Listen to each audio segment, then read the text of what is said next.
Welcome. This is Jake from Turbo Pit Fighter going solo.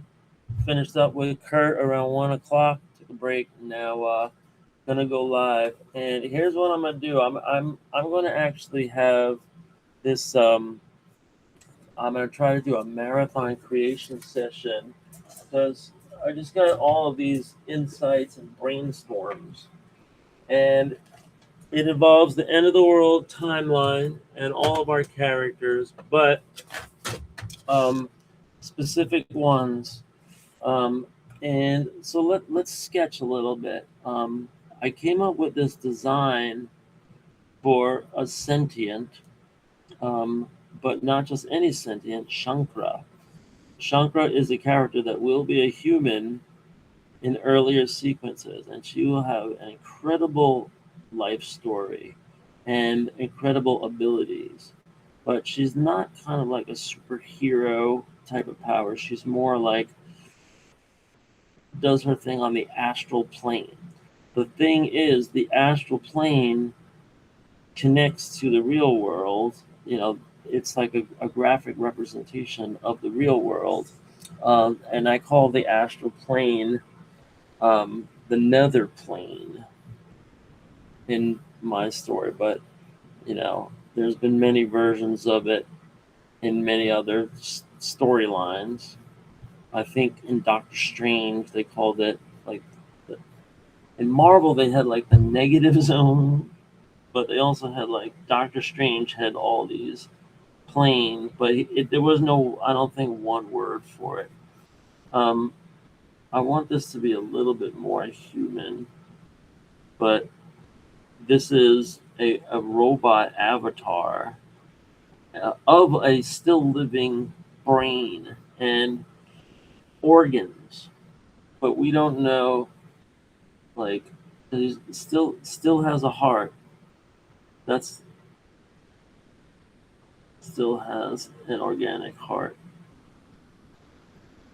And we got to figure out how old Shankar Vaisha would be, which we could do pretty easily by. Here, let me raise this a little bit. So we could very easily reference the Shankar Vaisha page, and I think I can do that in another window. I might be taxing my computer, but I'm assuming that we're still rolling. She still has an organic heart and brain.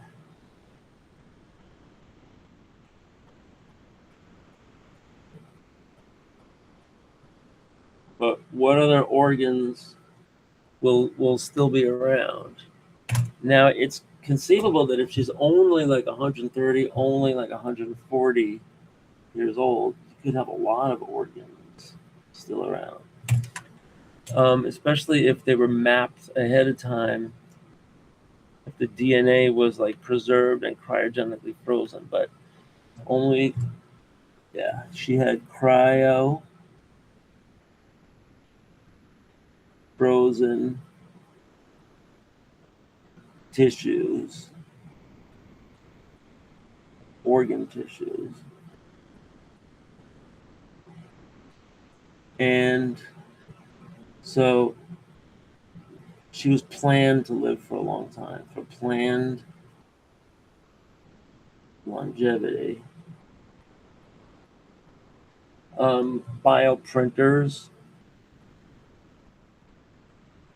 in the future, they will print you new tissue, whether that's heart tissue, lung tissue. I guess the lungs doesn't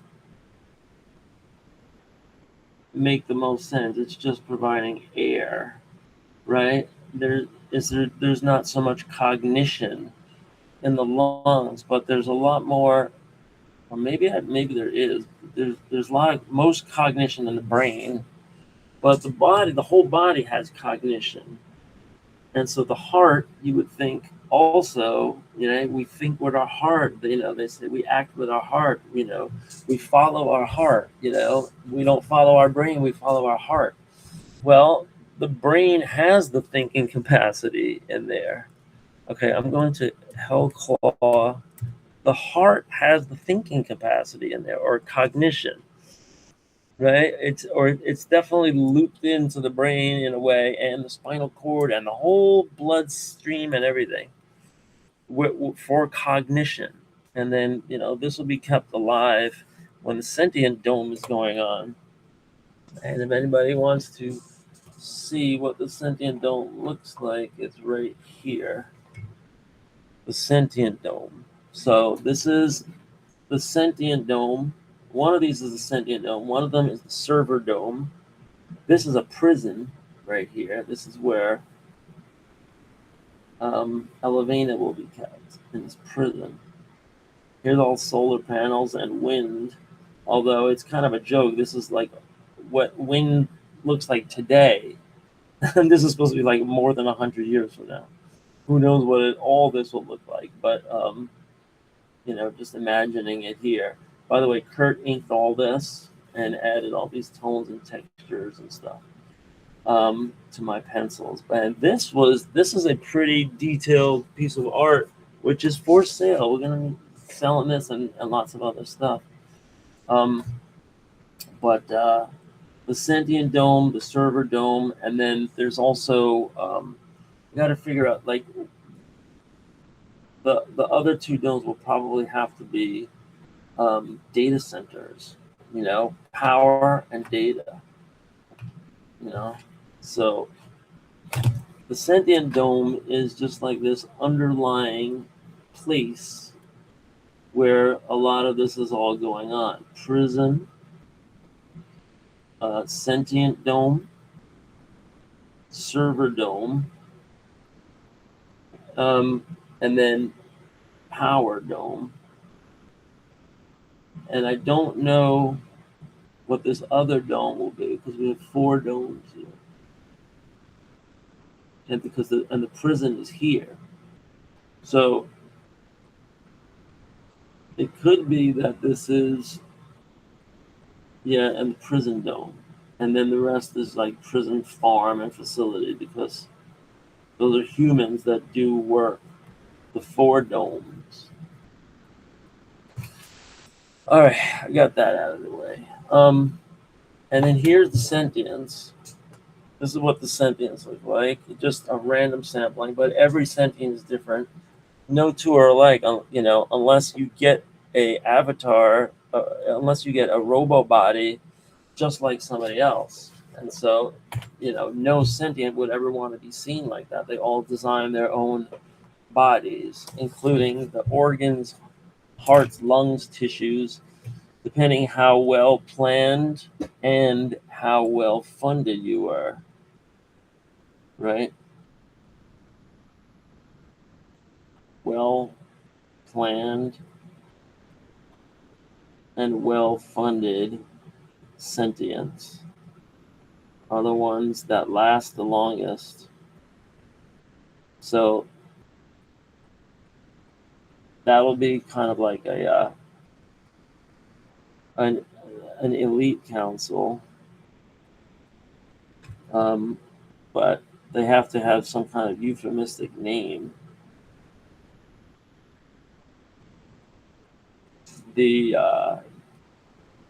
And then she's in there. Shankra is one of, let's say, 100.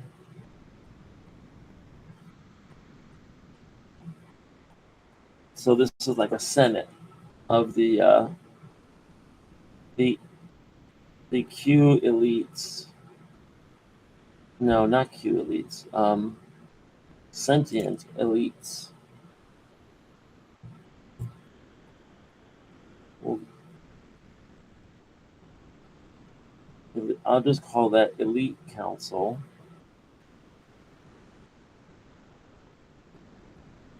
Or a senate. Let's call it a senate.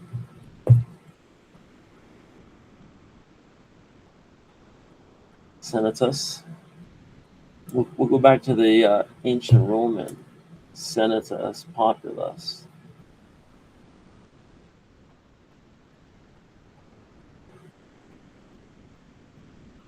That's the name. The Senatus Populus. It's the sentient elite. So she's one of 100, and it's all remote at that point. But so what do? They are the most, yeah. So here we'll go. The Senatus Populus. And of course, populus is a joke because they only representing themselves and their alliances. The known and the unknown. So here's what I want to do.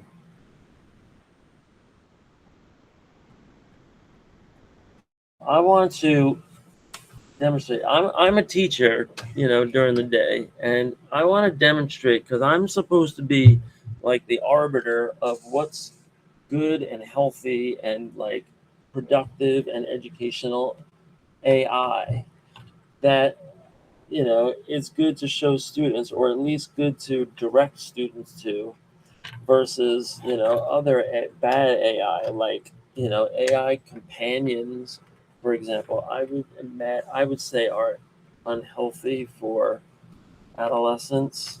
In my professional opinion, especially people could do whatever they want in their own homes, but in a school setting where it's taxpayer money, I would object to that. I would say that they should be directed towards using AI as tools of creation, right?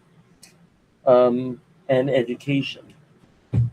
So and I'm willing to like debate that on like education policy or whatever. But when it comes to like every teacher in their own classroom, we're supposed to know if this stuff is good, safe, reliable, accurate, etc.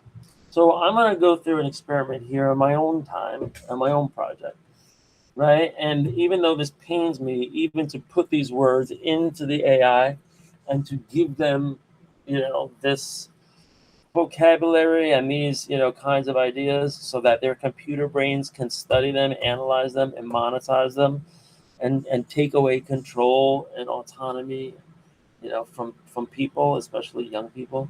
But I'm going to do this because I need the proof and the data behind it, and I'm giving my best shot here at, being generous and saying AI has some, fantastic tools. We can use them for good.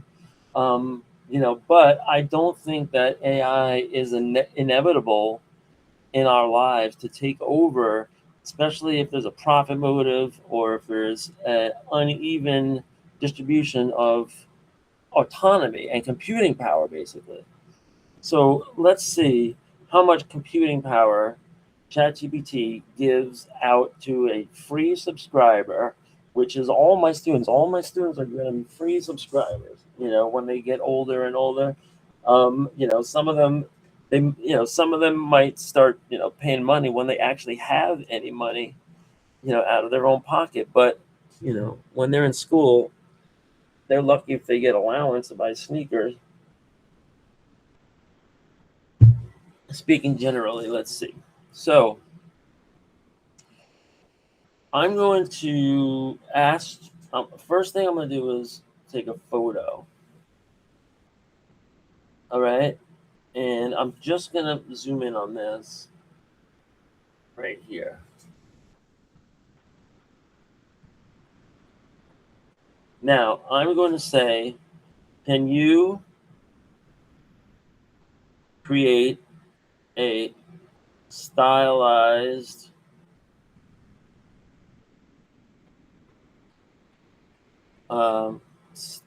stylized sorry, I'm gonna use text here now. Can you create a stylized version of this character using the art style of 1970s comic book artists like, Dave Cockrum of Marvel or Steve Ditko?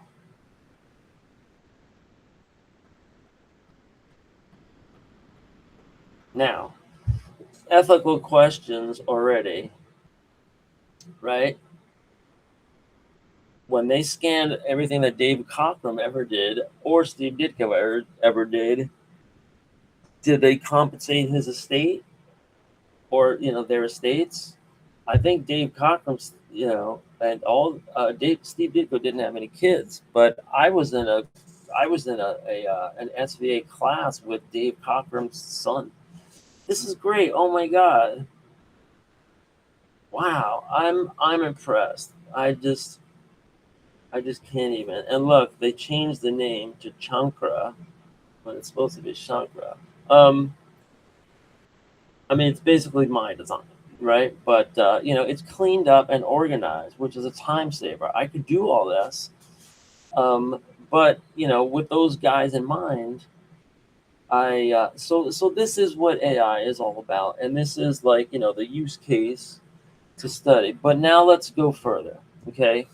So now I'm going to give all of this stuff that I thought of, which is my copyrighted, ideas, let's say, as far as like an idea could be copyrighted. I'm not saying this has any value to anybody except myself right now. But that's the whole thing. I'm trying to turn this into something valuable, and I want to use the visual tools now and see. So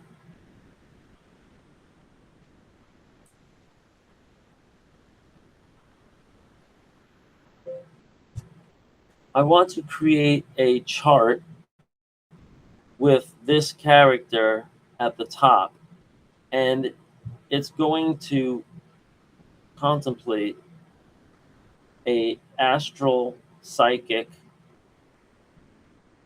plane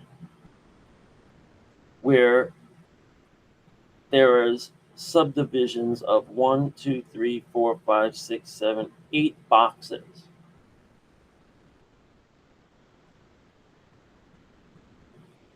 Okay.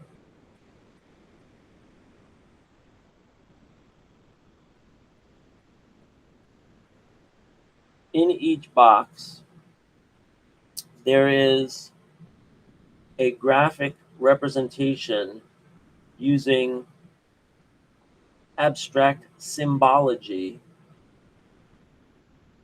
from Cubist painter influences in a limited color scheme of purple, orange, and medium blue.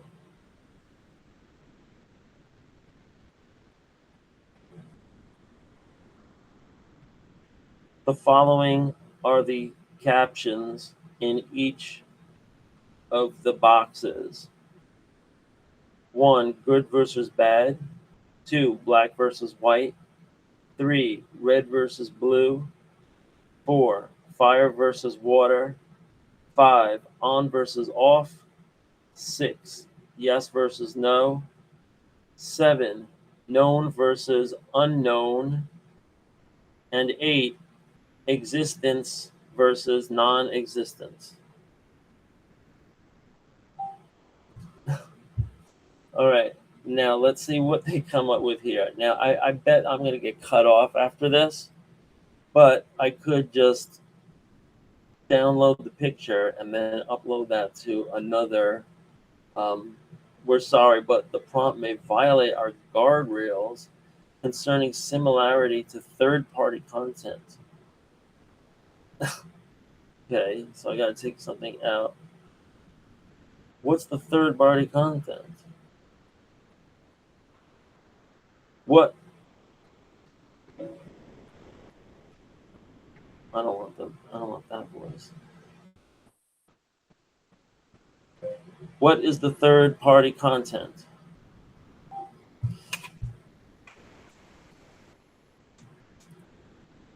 The specific styles of Dave Cockrum and Steve Ditko, who are identifying artists, have distinctive styles Your new request itself is not problematic. Are all fine. I can create an underground superhero comic that has bold ink on it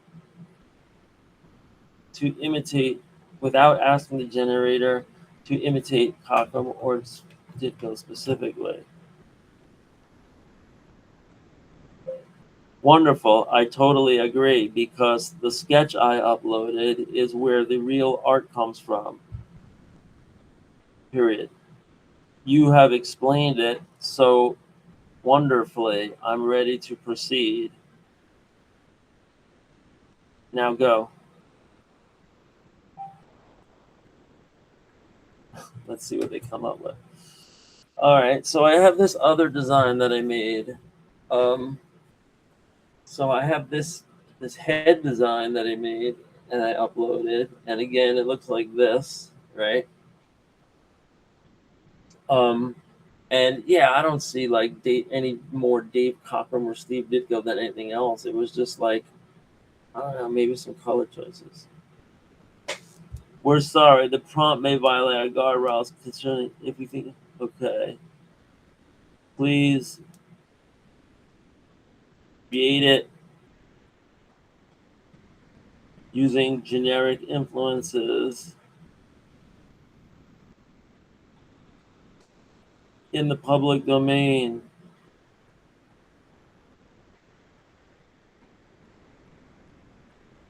Using influences, public domain. Let's see what this is.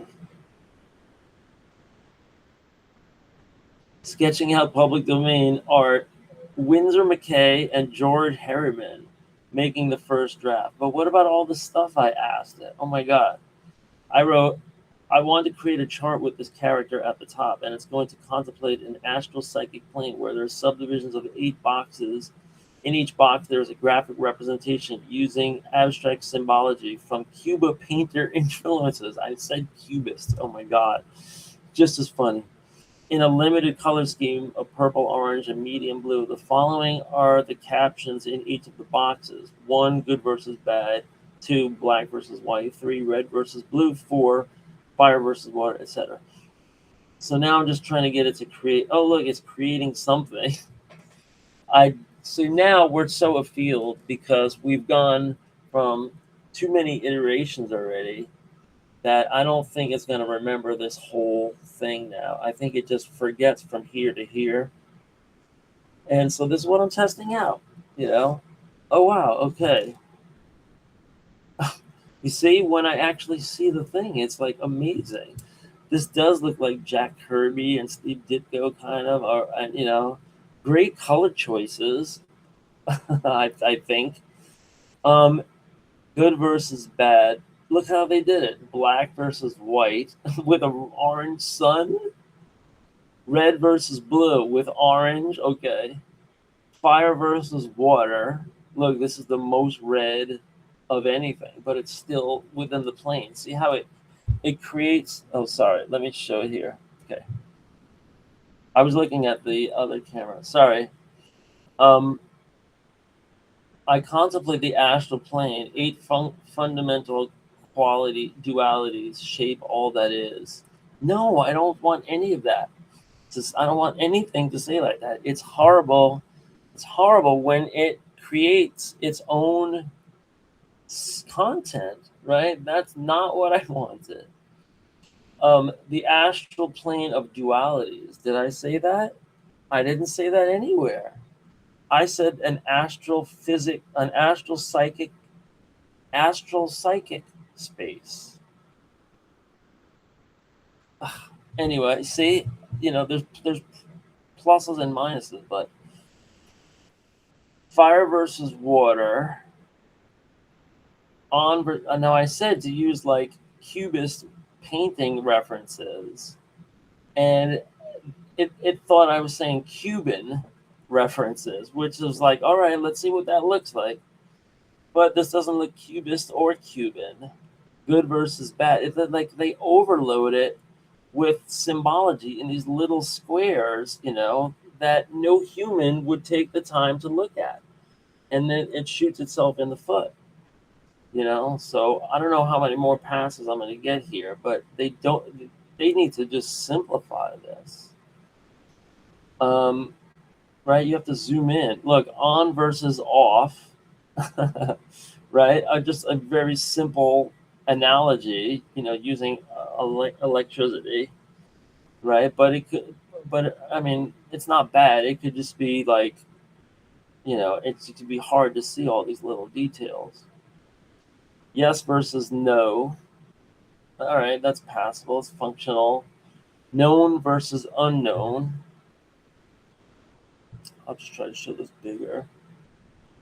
And then existence versus non-existence, right? And all this is fine, but it's, you know, it doesn't fit. Like, I would just say, I was just thinking like have the words and then maybe, yeah. So I definitely overloaded it with stuff, right? And this is great. I'm gonna download it, and you can take this and break it apart and make like 5 different slides of this, let's say. But let's move on. Um, right? Like I'm thinking of this whole page like just as hand done, but I want to see the, you know, the functionality, because I know there's going to be a lot of creators that use AI. And to anybody that uses AI out there, I say please make it look like it's not AI. If you must use AI, like I said, like I doubt I'm going to ever use this for anything publishing in a comic, right? And you know, but this is a good example for teachers, right? To make these great time-saving graphics. And if it has an educational purpose and it's literally going into a public school, then I love that idea of, you know, creating a new technology. You know, but I'm trying to be very balanced, and because I know there's two sides to this, and I personally am very wary about the manipulations inherent, and you know, like this whole thing with, you know, uh, all of a sudden they can't generate you something in the style of Dave Cockrum and Steve Ditko. Well, you already did supposedly here. You didn't say that message before here, right? And then, so you know, they don't explain to you what to say. Like, okay, I agree, change it, do whatever, and then you get through that. But what is the programming here that is supposedly respecting the copyrighted material of, or just the, you know, the use of the style of Dave Cockrum without his permission? Of course, if everybody doesn't know what I'm talking about, Dave Cockrum was one of the quintessential X-Men artists who worked for Marvel, and he had an incredible career and incredible run. And everybody, I don't have any Dave Cockrum handy. Everybody thought that that Dave Cockrum was, you know, not as good as John Byrne. That's what I used to think. Here's some John Byrne, um, you know, but because you really look forward to the John Byrne and Chris Claremont X-Men. But looking back, those Dave Cockrums were amazingly utilitarian, totally professional, and in an inimitable style, you know, that you kind of like don't get tired of. Look, I got it. I got Dave Cockrum. I knew it. Okay. So you could hear my like giddiness in my voice. Um, let's move the camera back a little bit. So this guy, you know, was there at the beginning of Giant Size X-Men 1 and X-Men 94. You know, the beginning of Wolverine and Colossus and all that. And here he came back to X-Men in number 156 after John Byrne was gone, or after he was off. And he was his great style. Look, this is inker Bob Wycheck, who is not one of my favorites, but this art is beautiful. Dave Cockrum art is beautiful. Look at all this, you know, all these designs and his uniformity. That's what I mean by professionalism. Like, you know, Jean Grey always looks like Jean Grey, and Scott always looks like Scott. I don't know who this feline chick is here. Look, who's this? What character is that?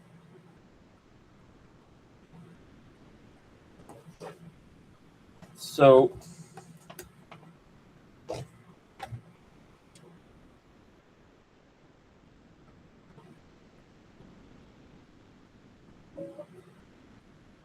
who is the feline character in Uncanny X-Men number 156, who is in the same issue as Corsair and the Starjammers?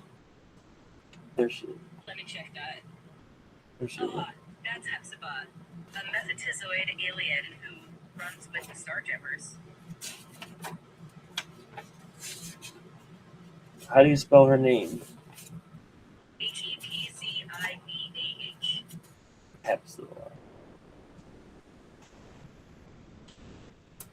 And when is she going to get her own solo Marvel cinematic release? Checking that now. As of today, there's no announced solo project for Hepzibah, and she isn't currently cast in the MCU. If the Starjammers show up in the next Men or Cosmic storyline, she's more likely to debut as part of an ensemble. Okay, that's wasting enough data center water right there. Look at this. Dave Cockrum designed the. Sorry, half of my camera is blocked here. But yeah, I think you can see. Dave Cockrum, I don't like the brown here, but Dave Cockrum designed this whole world here. I don't know if this is all brand new stuff. Was he looking at some old Mobius heavy metals or something? Got some stippling. This is a great pickup. I'm going to go back and get all the Dave Cockrum X-Men. Obviously, I can't afford the first run from '94, but I want to try and get the ones from hereafter. This is a beater copy, so I got it for $1, and I can't believe I actually had some Dave Cockrum. Yeah. You can, if anybody is in the sound of my voice is in Fayetteville, North Carolina, you can get like, I saw 50 of these in a dollar bin at the Dragon's Lair. Just a heads up. And when I was there, I also got this, and I left another copy of this behind. So I'm recording this on August 23rd of 2026. Go see if you can grab this. This is great power comic style-ish thing. All right, back to the drawing board.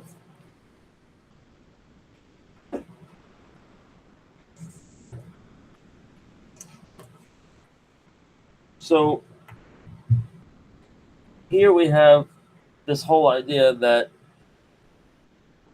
sorry, I know this is not very visual. I'm going to be drawing in a second. We're going to go, I was showing some visual comics a second ago, but this is a page I worked on today with Kurt. I finished the blue line pencils all the way down to here.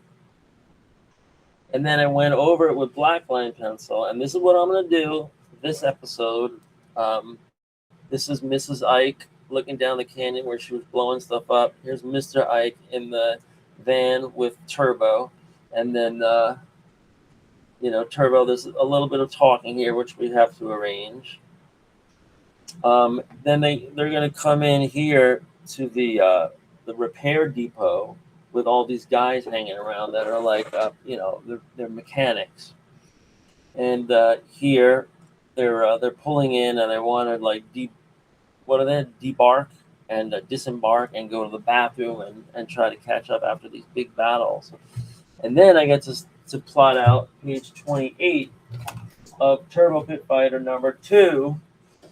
And in page 28, what's going to happen is Turbo is asleep on a couch, and Trophy Girl is talking to Mr. Ike. They're looking at a poster on the wall for a big deal regional pit fight coming up, which they're all just finding out about it. They're going to have to go attend, or maybe they heard about it before, but um, they're, Trophy Girl says she's headed there because she wants to hook up with a pit fighter who will take care of her, as her best option. And then Mr. Ike is saying it's a big gambling outpost there. There's lots of dangerous motherfuckers. Sounds like a money town, she says. Aren't you with Turbo? Mr. Ike just met her. I don't see a future with her. And here we'll see Turbo has one eye open. She's hearing this. And then Mr. Ike says, she'll keep you safe. And then she says, you don't know me or what I've been through. You don't know my story. She'll say. You don't know me or my story.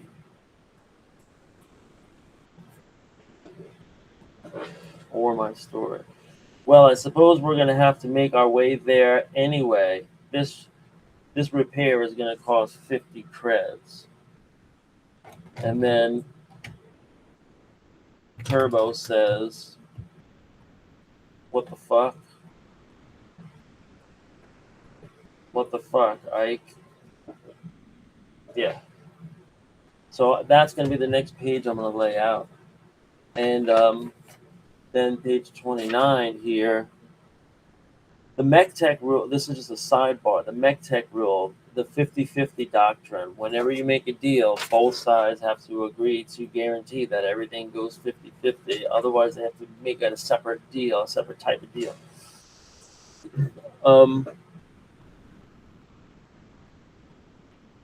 So here you're going to see these. I drew these kind of like this big monkey wrench guy, and then this kind of like shadowy lady, but it's a sentient. So it's like a robot-ish lady who runs the whole ultimate pricing and stuff. 50 C's, or we can call it even for the bot or the girl. No deal. 50-50 doctrine. He'll have to mention that more artfully. No deal. Remember the. Now I need to write. Remember the.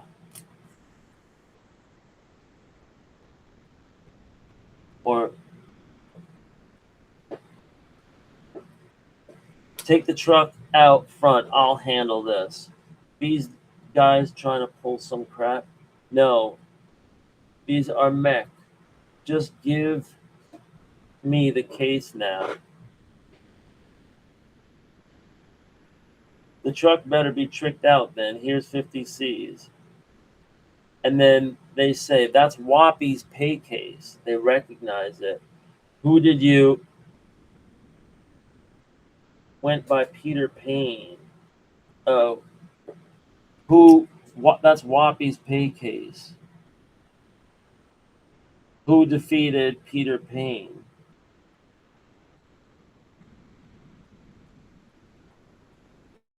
Oh, Mr. Payne. Yeah, it was Peter Payne. They're just hearing about it. That Turbo did it. I killed Peter Payne.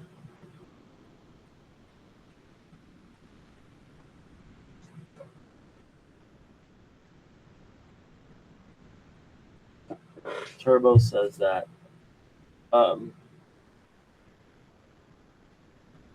No, Mr. Ike will say it. And then eyes off the girl. That's guts. The van.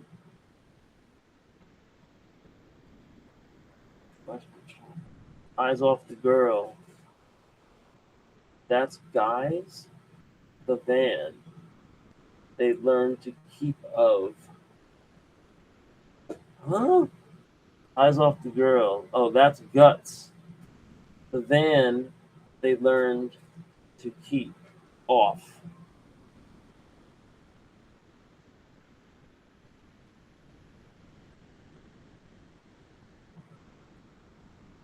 Eyes off the girl.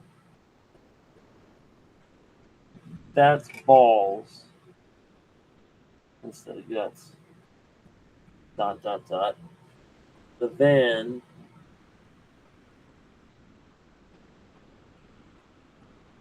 They learn to keep off her. Forget all this. So hold still.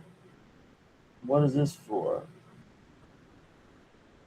The circuit card controls the van. Oh, okay. She's putting it in Gopher.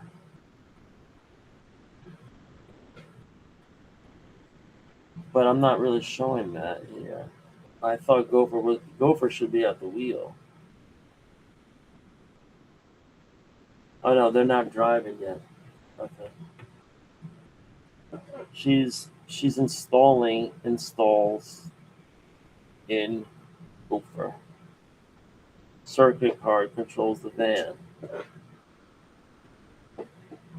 So I don't know what this is all. Oh, so this is these are the other mechanics looking on.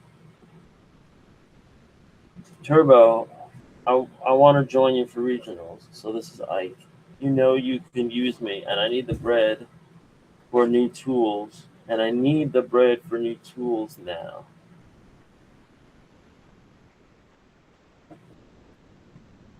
Dirty eyes off the girl. I just noticed that. Troubled, so too my tools. They're back. Oh. Yeah, so this is instead of that. Ardina sold my tools.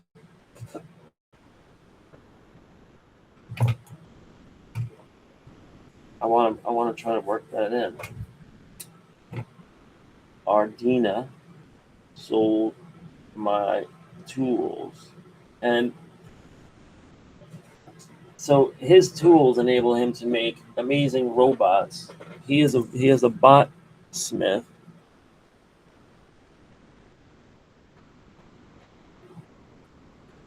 Okay, and yeah, so I'm glad I went through this. I kind of clarified a few things. Let's draw now. Now's as good a time as any. And this pencil's been giving me a hard time. It's like the lid fell out. So I'm just gonna get one of these cheapos here from Five Below. These are $48 for $5 still.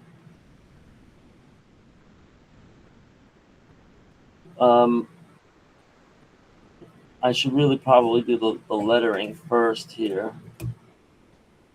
And I'm erasing the blue line so I could just barely see it. And then I'm fixing up the lettering, making it closer and more uniform. Repairs. Dot, dot, dot. The van.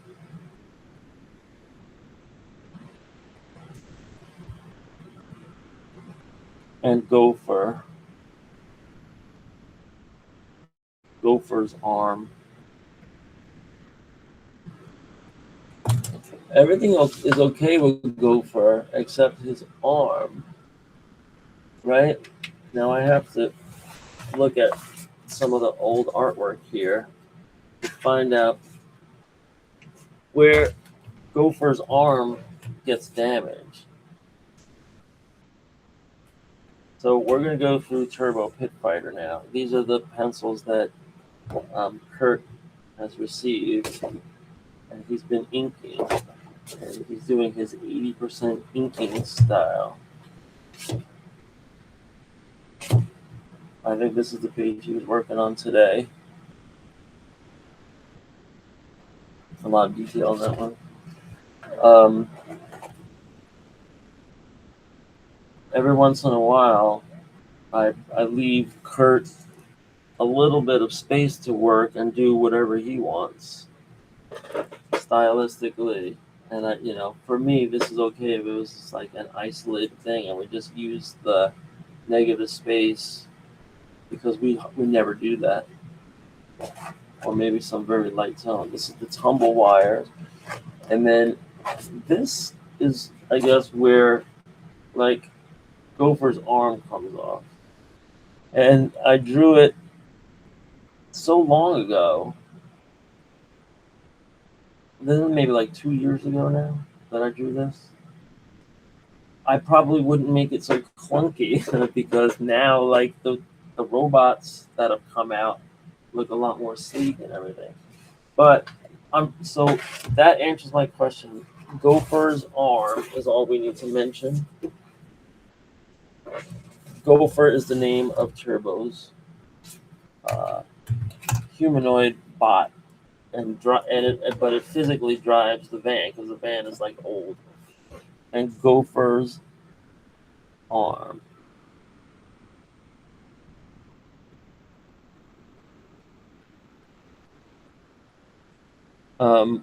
I always want my word balloons to.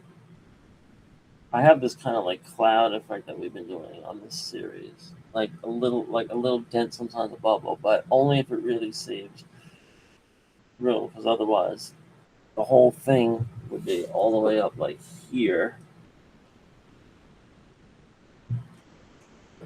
But repairs the van and Gopher's arm.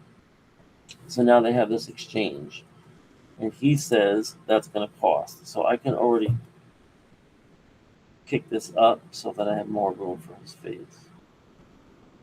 Here is going to be the balloon, and it'll say that's gonna cost. I should erase it first. I should redo this and move it over so it's more like this. Just work it and rework it till you get it right. And I could say that's gonna cost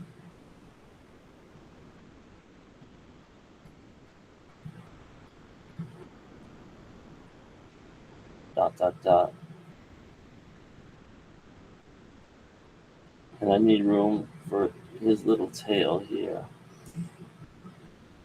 And then we can have some separation here, which implies that there's a little bit of a pause, right? Like this one's touching, so it's like they're talking over each other. But I also want to make this neater, and I could be ruling this out. Like here, let's rule this out real quick. I have my rolling ruler too, but I don't even stay on these lines. 1, 2, 3. On the bottom. And yeah, so this will compact it. So now I have these lines. I'm gonna run the eraser over it. I can make it a little lighter too.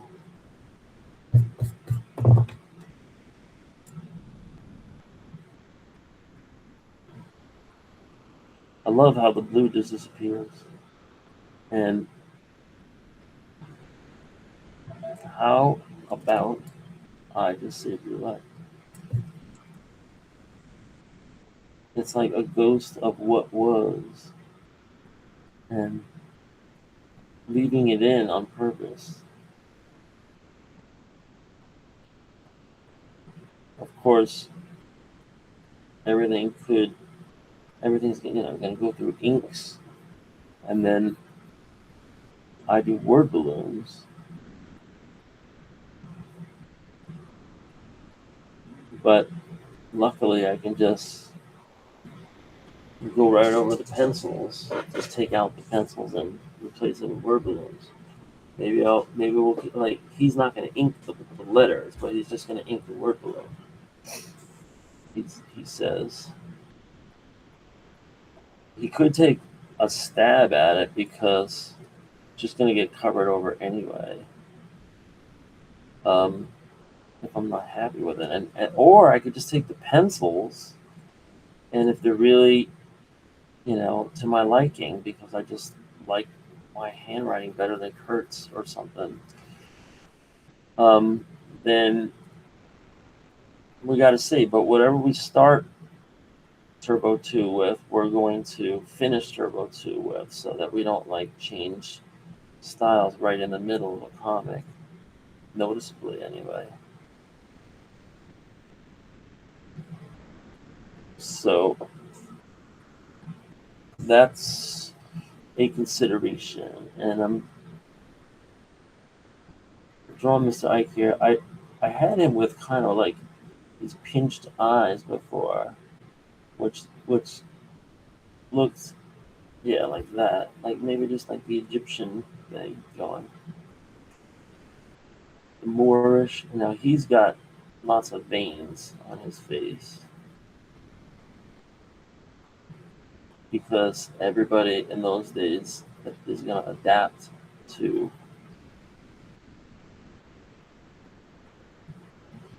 This is going to make the movie great. Everyone's going to have these veins on their face. So then when it becomes a thing, instead of having Spock ears and they go to conventions, people can wear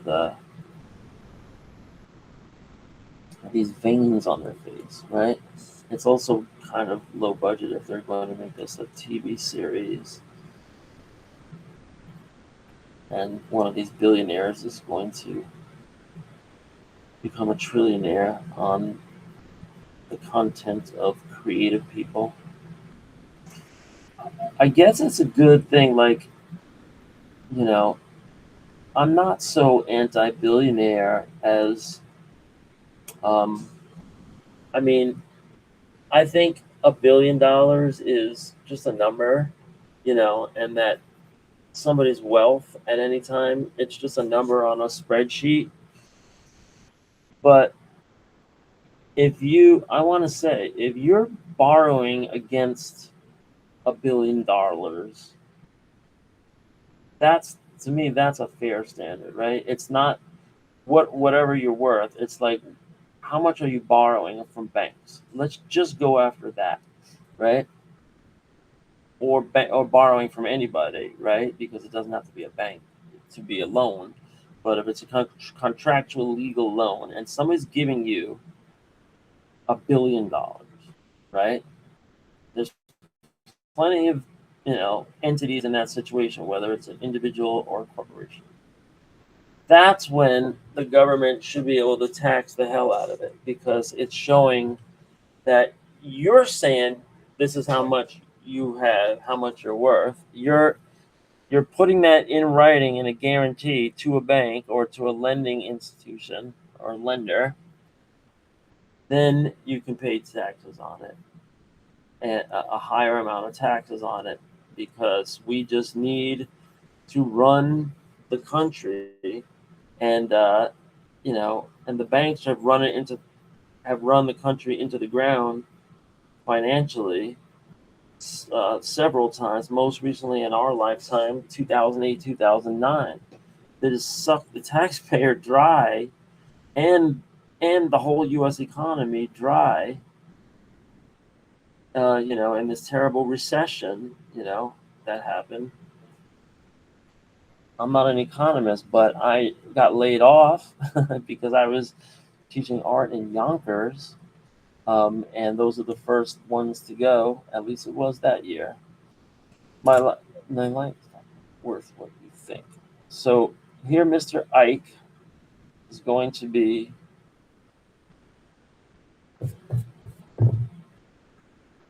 saying, I don't care about my life anymore. He's got hopelessness. He's got hopeless thoughts after what he's gone through. But he's lying, because he's an incredible tech.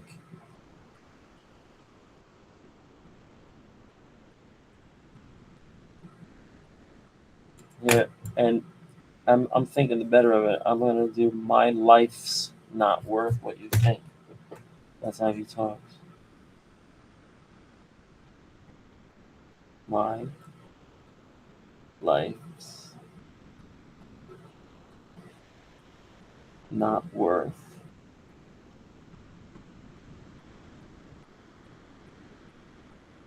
I don't think I can get that all in one line.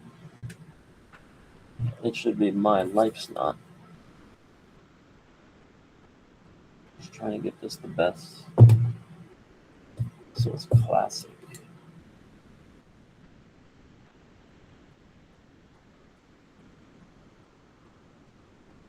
Not worth what you think.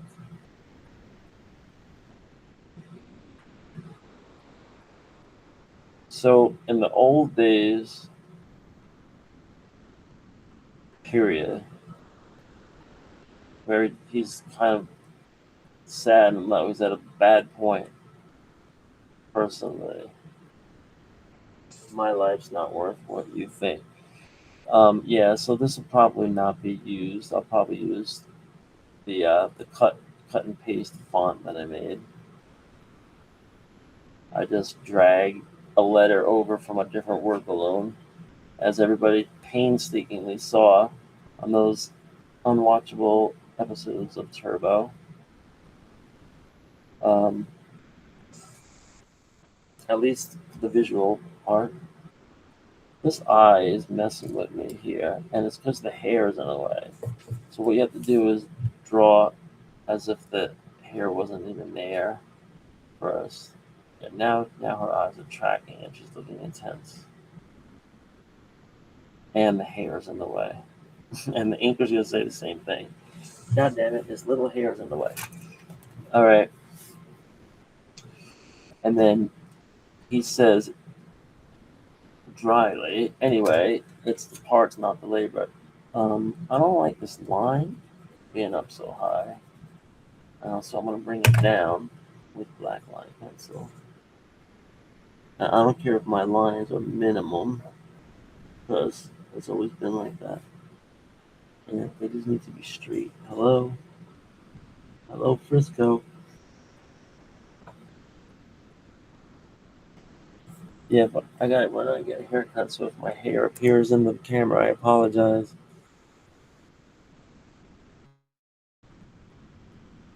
I'm just checking every once in a while.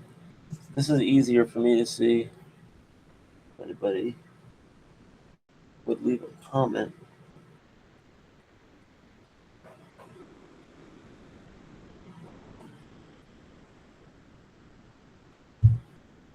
Anyway, it's the parts, not the labor.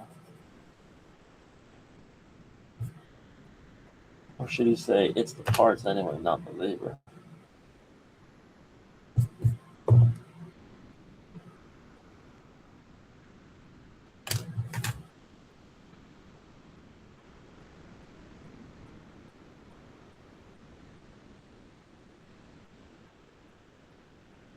Now they're talking about their deal. Like, we're gonna have there's gonna be an issue of Turbo Pit Fighter where she's gonna be in a pit fight and Mr. Ike electrifies her gloves. They have that now in real life, right? When I'm making a note here, when does Ike electrify her gloves? I gotta make sure that's in the 6-issue saga somewhere. Okay, so let's just write this anyway.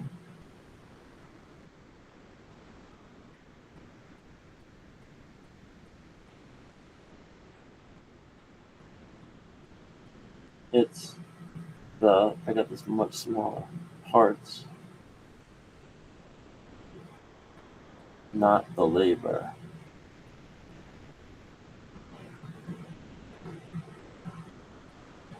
Period. Said dryly. So here I can make a word balloon that's No, this is too much. I only do it on one side and I only do one dent. That's the rule. Art is a series of rules that we put on ourselves, especially pattern makers. It's all about rules. But so many designs, graphic design, it's like, oh, if this is a font, everything has to belong together. The A and the Z, it all has to be the same. Motifs, elements. Um, yeah, we can see his little patch here. He comes close to her now. But yeah, I think his arm would end here. It doesn't have to be realistic, it just has to be storytelling. It just has to tell the story. But his mech tech badge is going to be important. We're kind of setting up the mech tech world.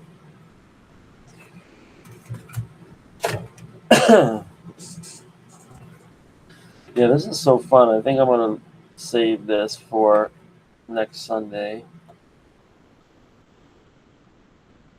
And not that I'm not going to make progress, I'm going to try to forge ahead to page 28. And let's see what that will look like. So I don't have any rough about it yet. But what I might have done is, yeah, I have it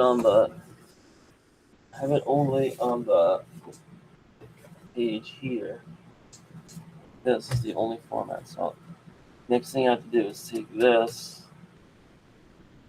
And I feel like I sketched this before. Here's a face. This is a nice one. I'm taking this one out. This one's cool.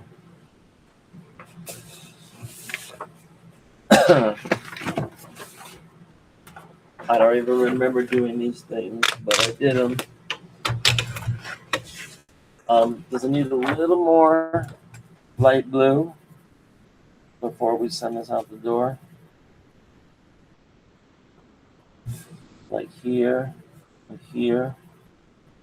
How much white is too much white? We still have plenty of white on the page, but I want to take it out so that it's just like the brightest parts.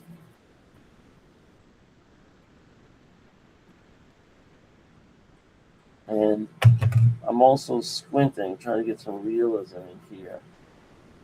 This pencil I'm using now, it's more for myself, but it brings into question the archival quality because it gets smudged very easy, and it needs to be like coated, like spray coated, if it's gonna last very long. And that goes for the paper too.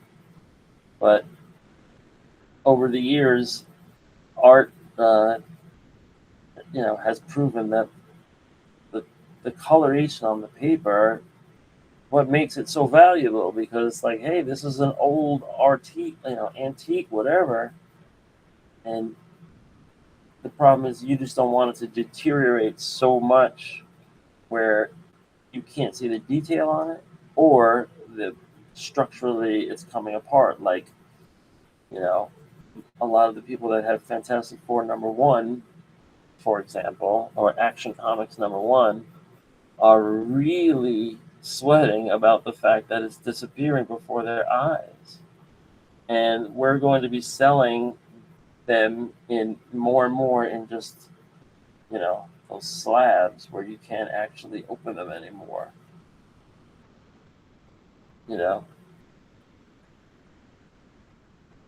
Let's ask ChatGPT a question. A worthy question. How many copies of Fantastic Four #1 are known to be in existence? Checking. There's no definitive count. The closest objective measure is the grading census. As of 2026, the CGC census lists around 3,270 graded copies, but that's not the same as how many exist because many have never been graded. Some sources estimate that several thousand survive in total, but no one really knows. Out of those, only 2 copies are graded 9.6 and none have hit 9.8. So very, very rare. What about the restorative practices that they're doing nowadays?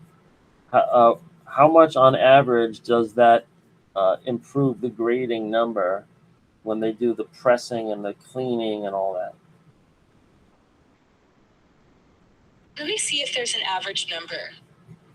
Okay, so pressing and cleaning can help, but usually not dramatically. Professional dry cleaning can remove surface dirt, pencil marks, grime, and a press can reduce bends or wrinkles, but it doesn't fix color breaking creases. Average bump is maybe half a grade to a full grade if the defects are pressable, maybe up to 1.5 or 2 in best cases, but for something like Fantastic Four #1, even half a grade can mean a big jump in value. Just note, CGC considers pressing and cleaning as non-restorative, so no restored label, but other invasive restoration definitely would. If you're thinking of doing anything like that, it's smart to have an experienced presser take a look first, before spending the money.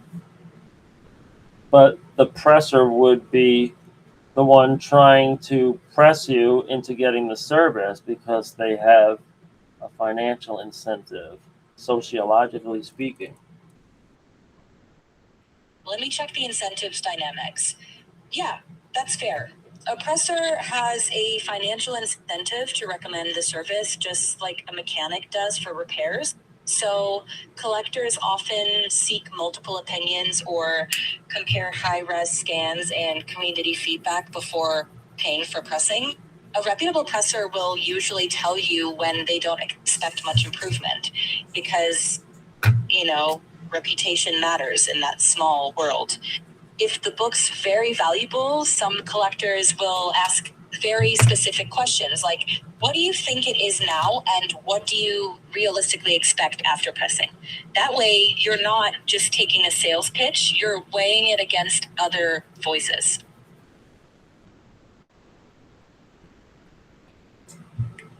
Okay, let's not waste another minute on anything that's one thing we can do is cut down on stupid time, like you and your brother, making dirty jokes to the chat GPT to see what they'll say.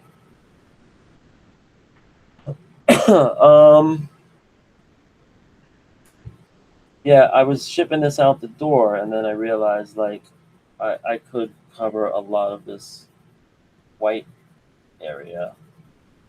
And then I just started using whatever I have handy over here. And I realized I have this over here just sitting there. I hardly ever use it. And maybe I should. Now, let's do it this way. This is very colorful as it is. What color do we need more of? And when I'm doing this, just in my head, I'm feeling like this and this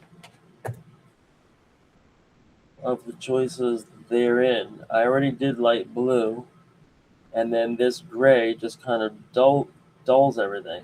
And this shiny thing looks like, this looks like it depends what angle of light you're on. So sometimes I shy away from this, and then maybe you'd rather have the dull gray. But, hey, life's full of decisions, right? Do you want the pineapple chocolate cake or do you want the tomato sauce chocolate cake? that's the choices. um, Darker overall here, and then what I try to do is I try to go in with like a light layer that softens everything underneath it, that where you can see stroke more rather than tone. So just visual disbursement. And I like the darkness that this is bringing. It's just a soft layer of darkness that's bringing in. And, I still think I could really cut down on white here, much more. Also, you're looking for anywhere where the art looks awkward so that you can cover that up. Noses are so hard to get perfect, and that's why AI, they have all these perfect noses, and they can't give you anything else. I say make the nose different, and they can make it wider or they can make it taller, but it's always like this idealized nose. What I always call the Princess Grace nose. But everybody's different. Barbara Eden is one that comes to mind.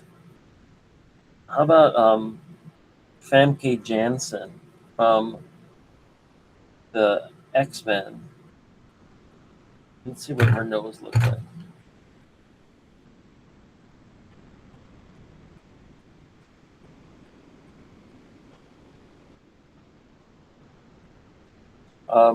Today I was going over scheduling with Kurt for the school year and the upcoming convention. So I'm going to be joining him at his table, and I think he wants to.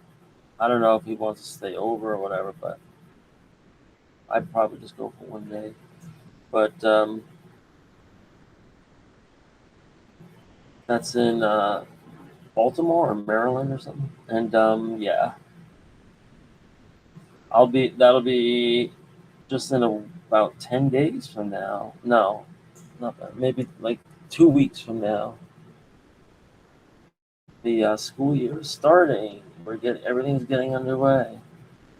I'm actually looking forward to it, and I'm not looking forward to budget cuts that they already told us how bad they can be. Hopefully, we don't get stretched on personnel, because the most important thing in a middle school is the paraprofessionals that guard or safeguard, let's say, the most emotional kids, the most emotionally distressed kids. Day in, day out, can't take your eye off them for 1 second, and you're also not allowed to restrain them in any way. Because everything is like erring on the side of social justice, restorative justice practices. But middle school kids get physical, and the ones that are emotionally distressed get probably the most physical. Maybe athletes get the most physical, but we have fights. Even kids, that aren't even kids that are just like garden variety, not any kind of clinical thing or an IEP or anything. They lose it sometimes, and they'll have fights. The early days of middle school can be all about that. The kids from different elementary schools that know each other from the block, and they have beef before they even walk in our doors. We have to be prepared for the poor APs. That's what they're preparing for right now, and the city is breathing down their neck. All they care about is test scores, and the test scores just were awful just now. They were just announced. So we got to start talking to my colleagues about that. And this is the kind of stuff that I like to get off my chest, but I don't want to burden Kurt with all this inside baseball. So it's interesting stuff because I am supposed to be talking to some researchers um, that are they sound like they're like academics, and one of them was with what was it, CUNY? They wanted to interview teachers about the effects or the amounts of AI that students are not just AI, but you know, invasive data, systems, technologies, platforms, Google platforms, all of the third party stuff. But let's see. I have an appointment maybe on Monday tomorrow. Let's see. All right, that's taken. It doesn't have to be. So it's Rutgers. Sorry. Um, the interview should be early in the day. Oh, yeah, we can work out earlier, right? Um, so yeah, let me not schedule that right now while I'm live, but just finishing this out, putting some stuff on there. I figured if I'm touching it and I'm looking at it and moving it from one place to the other, then I might as well bring it a little bit closer to being finished. And time we talk about shadow, we're gonna change shadow to window.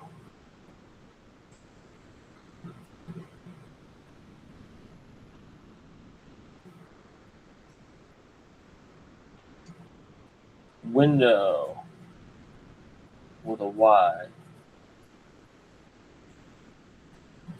I like that. It kind of looks like widow, like Black Widow. Time we talk about.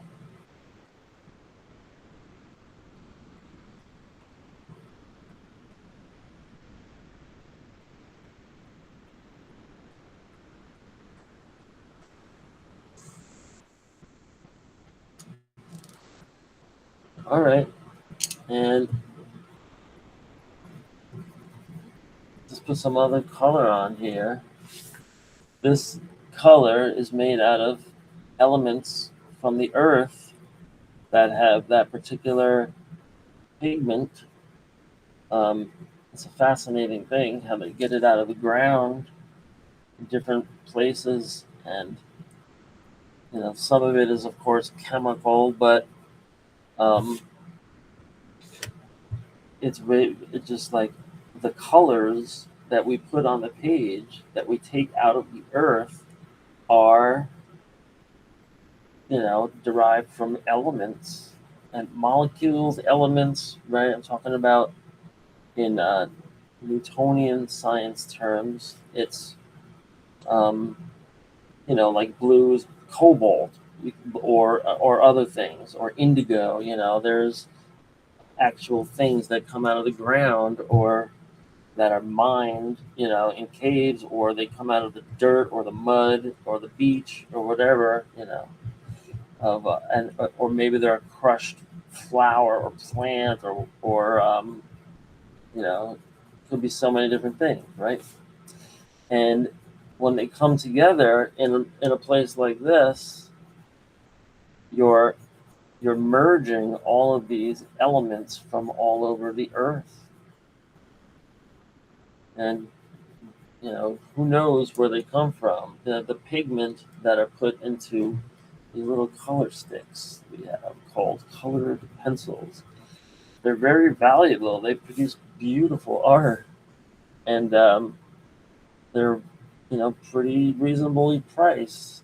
Actually, they've gotten worse, but as an art teacher, everybody keeps bringing me supplies to my room that they keep finding for decades in my school building and dropping off in the art room. So use all of it. Someone just gave me some chalk the other day, and I was like, we don't have any chalkboard. They discovered that we were putting chalk dust into the air, and that. But the other thing is the dry erase boards that we use. That also makes a lot of money for the dry erase industry, called Expo and Pilot and all those kind of guys. What about making it digital? So now we have smart screens that we just draw on with our finger, and we save the dry erase marker. But we still use dry erase markers because not every room has a smart board, or not every situation has a smart board. And you don't want the kids drawing it's a lot for kids now. Like I have a front board where I start off with like some like title that I write with dry erase. I'm gonna go over this because these lines look like they don't belong anymore. So I'm gonna soften those, and I would love to have a black. Oh, look! So I have this handy, and I can scratch this up, right?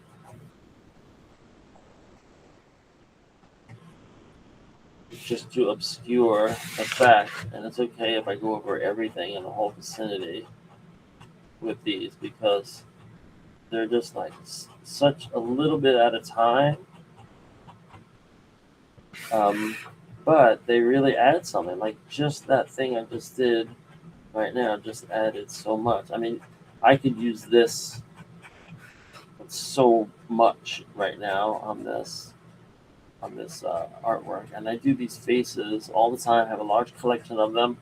I'm looking for an agent who will be able to best exploit them because I have lots and lots of them, and they sell. I sell them, but I'm not a great promoter, and I once set up in front of the Guggenheim and one summer.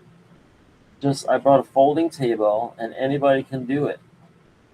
So I sat there, and some people were coming by. Then as soon as some people I was just had my first sale.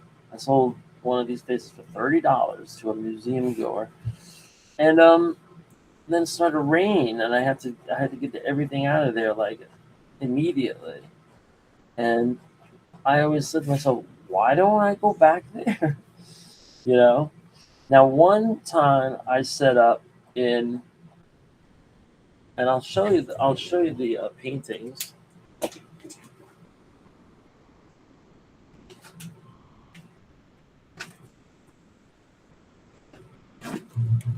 This is going to be upside down, but here's the paintings here. And I have a whole batch of them. Let me see how this looks. I can't really see. Well, I can turn it this way. So I have this whole batch of paintings, and I make these to sell, and they're 2228. The frames are like a standard size, and I just have so many of these. They're all different. All right, so here's what we'll do. We're gonna do this upside down, and they're kind of heavy sometimes. It's not canvas; it's railroad board. But yeah, let me take this one out, and then the other one will probably pop out. But it's okay. Try to make this a nice video. Hopefully, the AI will. Hopefully, the AI will make this a segment. So we have this one. That one's not done. That one's a double-sided one. I guess you can't see. This one, not done. This one's pretty much done. This one, some of these things have a whole other side, which you can't see. This one needs a little bit more on the nose. This one looks like Turbo. This is Turbo Foo Fighter right here. I mean, I think I even knew I was doing her. So I should pull this and actually, well, I'm bringing this whole thing to the show. So we have this one. Sorry, they're on an angle. This one, obviously, my students did these rainbow colors, but I left it like that. This one has big eyes. This one has sleepy eyes. This one has nice hair. This one, to me, looks like a little, like maybe doll face. I like the proportions of that one. This one is a little cartoony, a little underground cartoon. This one's also a little bit too stodgy. It's okay, I can criticize them. And this one's nice. And this one looks a little sleepy or something. So, that's a tour around the world. And remember, some of these had another side. And sometimes the other side is better, in my opinion. But you got a choice. Usually I will paint the back of these to make them like flatten out. Sometimes this was kid art that was abandoned. This is a heavy duty board, so I don't want to bend anything out. Oh man, there's so much stuff on the back of these. But that's what I do. I use these when the students just abandon their artwork or they don't have time. Sometimes it's not their fault. They don't have time to finish anything. That's why I'm hoping, as I said, I'm hoping the after-school clubs aren't canceled this year.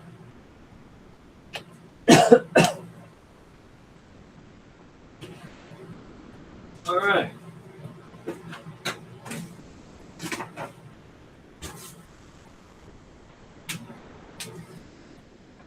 So, I'm going to cut this off because I hate this. And I don't know if, preservationists say you're better off keeping it or whatever because it comes close to the artwork. But I don't give a crap. I get rid of it. And then also, like, usually I wouldn't leave this unfinished like that. Usually I'll just try to, blend this in. And you don't have to go all the way to the edge. If you are going to leave a little, in my view, everything is just my opinion. I think every artist is great on their own and have plenty of things to say. Anybody should do their art any way they want, any way they like. But as an art teacher,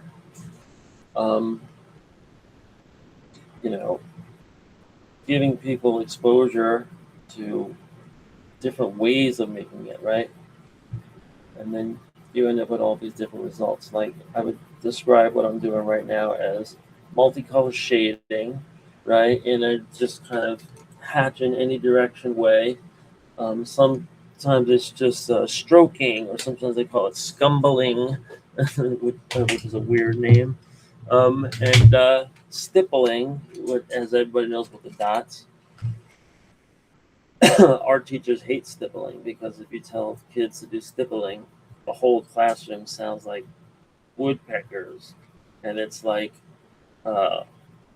you can get a real Anderson headache real quick. So yeah, where else do I have? So maybe if I had a black, I'm gonna go back to this. I liked how this was working to dull these lines. I'll show you what I mean. This is clearly Sharpie, and all this other like tools here are thinner, and so you can't really see the strokes exactly. You just see kind of like, continual forms, and there's nothing wrong with Sharpie, but the specific problem is the line endings, right? The very, very tips, because it just goes from something to nothing as opposed to a very, very fine taper, you know, and, the thinner and thinner it gets, the more resolution is needed to see it. And that goes, if you're scanning or if you're looking at something, your eye has a resolution, and it might not be broken down into pixels, but that's how it looks when it's captured on optical devices like cameras or or digital displays. Is like it does come down to pixels, but um, it's kind of like the difference in photography to a digital camera to like film photography, and they use all kinds of like different ways, but like silver gelatin prints, for example. If the question is what is the resolution of silver gelatin photography, and how fine you can get detail, right? How, in other words, how small you can get a pyramid, at the apex of the pyramid, how fine is that, in terms of can it possibly be measured? And so you can say, all right, well, the human eye can only do this much until you magnify it. And then if you're looking at something under magnification, like photography, you can look at it under a magnifying glass, or you can look at it under a microscope, or you can look at it under an electron microscope, which is, the smallest that they have, and it's called electron microscope because it goes down to the atomic size, and I've seen pictures of the, actual atoms and everything, and it's very rough, and I don't know how much of it is like, you know, graphically altered, to show, to be able to show, like, I reproduce it in a JPEG. But yeah, they spelled out IBM with atoms, and they used an electron microscope to, to produce that image. And we've all seen, electron microscope images of like water bears and tardigrades, right? And the whole microscopic world is amazing. I mean, I've seen videos that I can't forget about DNA. They have, because you can get to the atomic level, but you can get to all like this like really tiny microbial level, and then like zoom in, and they have these videos of DNA. Here, let me see, because I want to make sure like I'm not imagining things. I'm gonna go to YouTube. YouTube. I said, who are you? Do. I said, I really want to know. I really want to know. So yeah, first to plug our episode today of Turbo Pit Fighter, go see it on YouTube. All right, this is how it starts out, and then it's just us talking, and we take comments. I'm gonna like this and subscribe. You have today we had comments. Where are they? I want to see the comments. Yeah. Okay. Oh, it says no comments yet. So I don't know if the live comments go away.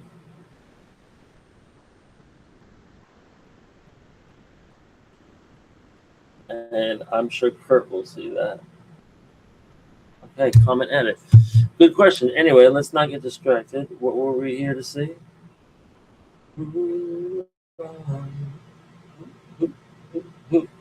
See that Kurt and I were talking about the distracted nature of social media and how it's reducing the birth rate because people are having less social interaction time, especially in those important years in childbearing years, male and female, to to make babies. And I don't know. I was looking at statistics. It looks like the birth rate drop that I found seems like it's on par with what started around 2018 and just stayed the same ever since. I need a little more darkness here. So I'm going to use this. This looks like the perfect tool for right here. Right? Something in between this and this. Like I went really, really thin, which is great. And now I need to blend that in some places that don't have that. Right? I definitely don't want to go over the places I just went to. So I just go beyond that and each individual line I'm making is just it's not perceptible really. You're looking at everything unless nobody looks at art like that, or maybe they could, but this is me making it, and this is how long it takes, and the fact that I work very conservatively in just like little passes or layers, let's say. And it's really hit and run the way I've gotten in my older age. The Jacob Lawrence method of just working on so many different things at the same time and like kind of spreading that around from piece to piece, because it shows that the artwork all goes together, and that's why Jacob Lawrence is taught in schools and shown in series, with all the others. And not always, but I think that's the way that he meant it to be seen, because that's the way they show it in schools. And the typical lesson is like, now you create a Jacob Lawrence style artwork, that shows the migration of black people from the Carolinas to Detroit and Chicago, and um, in the aftermath of slavery and the years that ensued, and the rise of original forms of art. I would say more music than visual art, from that kind of like diaspora of migrants.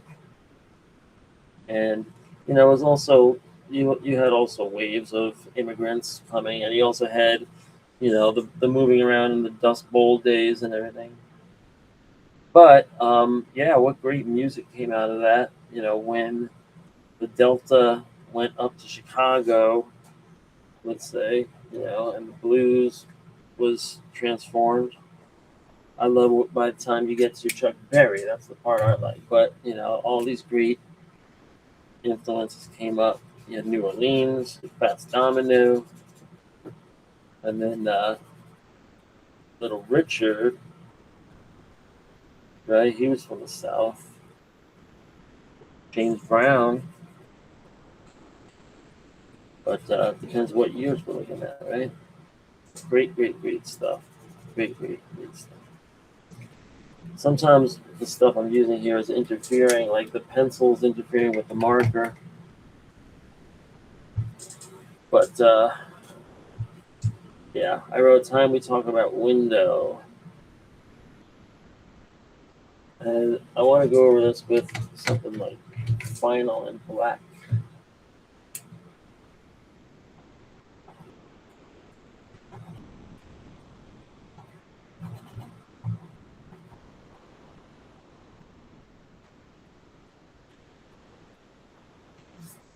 And sometimes it really taxes these markers to go over pencil. This is interesting. This little, right? This is kind of like the imperfection that I'm not going to be able to get rid of. But I could bring a buffer zone and try like extraction. So looking for like a dark orange here, and I'll necessarily have to darken here and here just to make it not as noticeable. And that's kind of like a lesser evil thing. Same thing here. Like with this one layer or this one pass that I made with this marker, this it's some crazy strokes that are just bald naked out by themselves. And like I'm trying to cover that up with the colored pencil here. But those are funny enough, those are probably the very first strokes when I had a blank piece of paper. I didn't start with pencil. I think I started with a colorful marker, and I was taking a risk, let's say, like of a piece of paper, that I'll have to cover that up. Do I want to have a style that shows, slashing marker strokes? So here's what we're gonna do. Having said that, oh, this is health law number 1. Oh snap! I was looking for this. All right, but I want to put a face in here, and I also got to pull that turbo.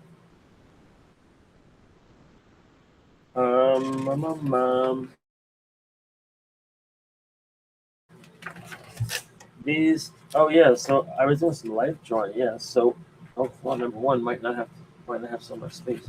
Yeah, I shouldn't use this. Period. End of story. This one. This is a cut pad. See what I did? I cut this pad because the book bag I had at the time didn't fit that. So here's some definite faces in here, some life drawing. But this is what I want, and I'm gonna grab this. I guess I could just use this, but I want to have a different feel of thickness and weight and everything. And of course, this is a chisel tip, so that has its own little thing. Where you can swivel and get different weights, and you can make it actually calligraphic. All right, and I've also learned the lesson of like, let's leave a little bit of room for a headline above, because this it might be useful, for the story, as well as just drawing a face. Like I like to draw faces, or I feel compelled to draw faces. Right? How about if this was turbo again, just like we did before? That would that make it easier for us to sell once Turbo Quick Fighter number 1 comes out? Can I get a 50 piece for a really good one of those faces? Last IC3, my new buddy, my drummer friend, bought another face, and he was my only customer the time before. All right, I think I just killed this, or actually, it's still going, but it's like light now. Well, maybe that's a benefit, but I'm bearing down on this, and I'm gonna chuck this in the garbage as soon as I'm done with this. So I'm really trying to get as much as I can out of it, so that waste not, want not, but it also makes you think, about a much lighter tone here. And so this also makes it like a lot of low risk here, right? So I can just say like, all right, these are going to be Turbo's eyebrows right here. And these are going to be her eyes. right here.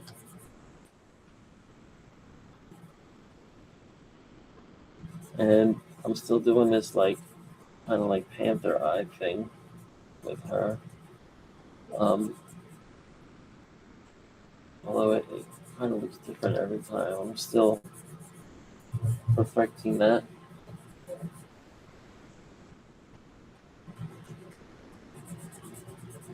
And every time I'm drawing a face, I'm trying to capture this, ideal face geometry thing, proportions, and then especially the nose again, trying to get like a Princess Grace nose. At the same time, when does Turbo Pit Fighter take over? And because she has this kind of like pouting face like that, where I definitely try to play up this. I don't know what it's called, anterior muscle in the chin or whatever. All right, this is garbage, and I'm gonna try to put that in the recycle actually. All right, so yeah, let's go do something else now. Oh, you know what I gotta do? I gotta grind and I gotta finish this other page. Let's come back to this other page. Or no, I want to leave this because this is gonna be fun, right? So we're gonna do the grind of blocking out. We gotta block this out. So here I wanted this perfect size, and I think I get that from the yellow vinyl sheet that look like this. I recommend cutting one of these out, figuring out the exact proportions, and then cut it out to a size that fits on your scanner. I'm opening up my scanner bid. Yes, and this fits on my scanner with like more than an inch to spare. So then you bring that to these pads now, and yeah, I'm just gonna do what I did on the last page. Is I'm gonna demarcate it here on the lower left. Why? So number one, this gives me as much room as possible in margin all in one place instead of two. And it makes me think about running out of page. And it's also easier to be away from the top because that's where the flip top is. And this can be overlapping if you have like a small seat or if you're just trying to draw on your lap. All right, so this page has to be divided. And this is, I'm just doing a rough now so that I can translate it to this size, right? And so this is just a look, it's only, here's the trim line right here. From here to here. It's only like this much bigger.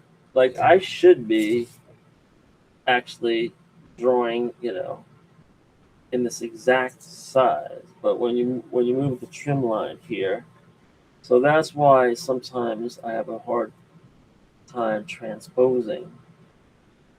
But what I could also do just to compensate that a little bit, right? Because this is I'm just creating this here now to get this job done. So what I'll do is I can take this off the corners here like this.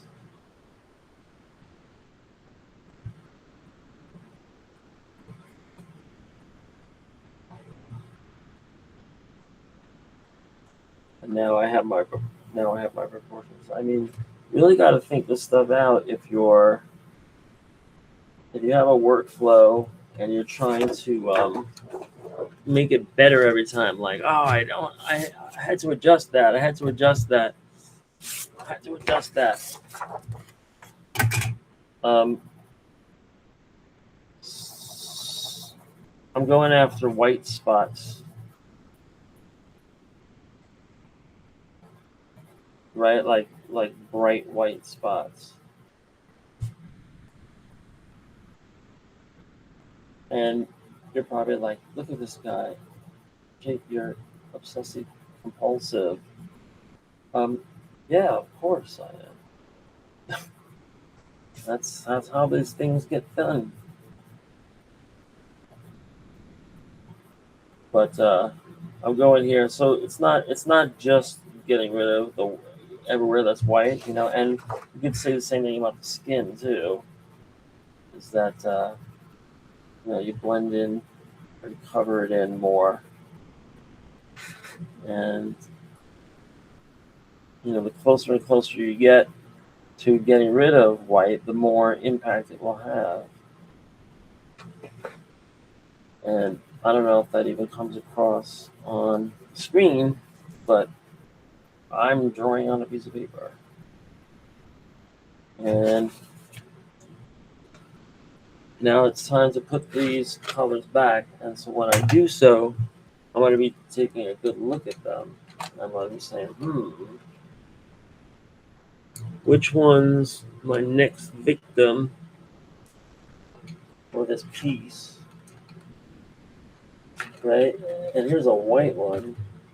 How about the yellow? Now, check this out, right? So I used a yellow highlighter here. And I'm just kind of noticing like how unusual that is. And there's no balance anywhere else for any yellow. So my job right now is to apply yellow strategically into different positions on the paper. And I'm just trying to sharpen this right now. And this didn't work. So I gotta find a better one. And I'm using this, but it can actually be wasteful because it chews the whole thing down like a sawmill or something, and it gives you this long thing. I don't know. Maybe it's better in the long run, but so first we're gonna blend in the existing yellows, right, and try to take away this spontaneousness of this yellow highlighter that I put in. I'm never gonna get rid of it completely, but I'm trying to like distract from it and just balance it out, with other yellow elsewhere. I mean, you could just go right over it and try and say, "Oh no, I wish I never." But no, I think it's probably better the way it was. And I hate to say that when I'm doing an artwork. I'm like, "Oh no, that sucks. I shouldn't have done that." This art could have been better. But of course, everything can always be better. So, what difference does it make?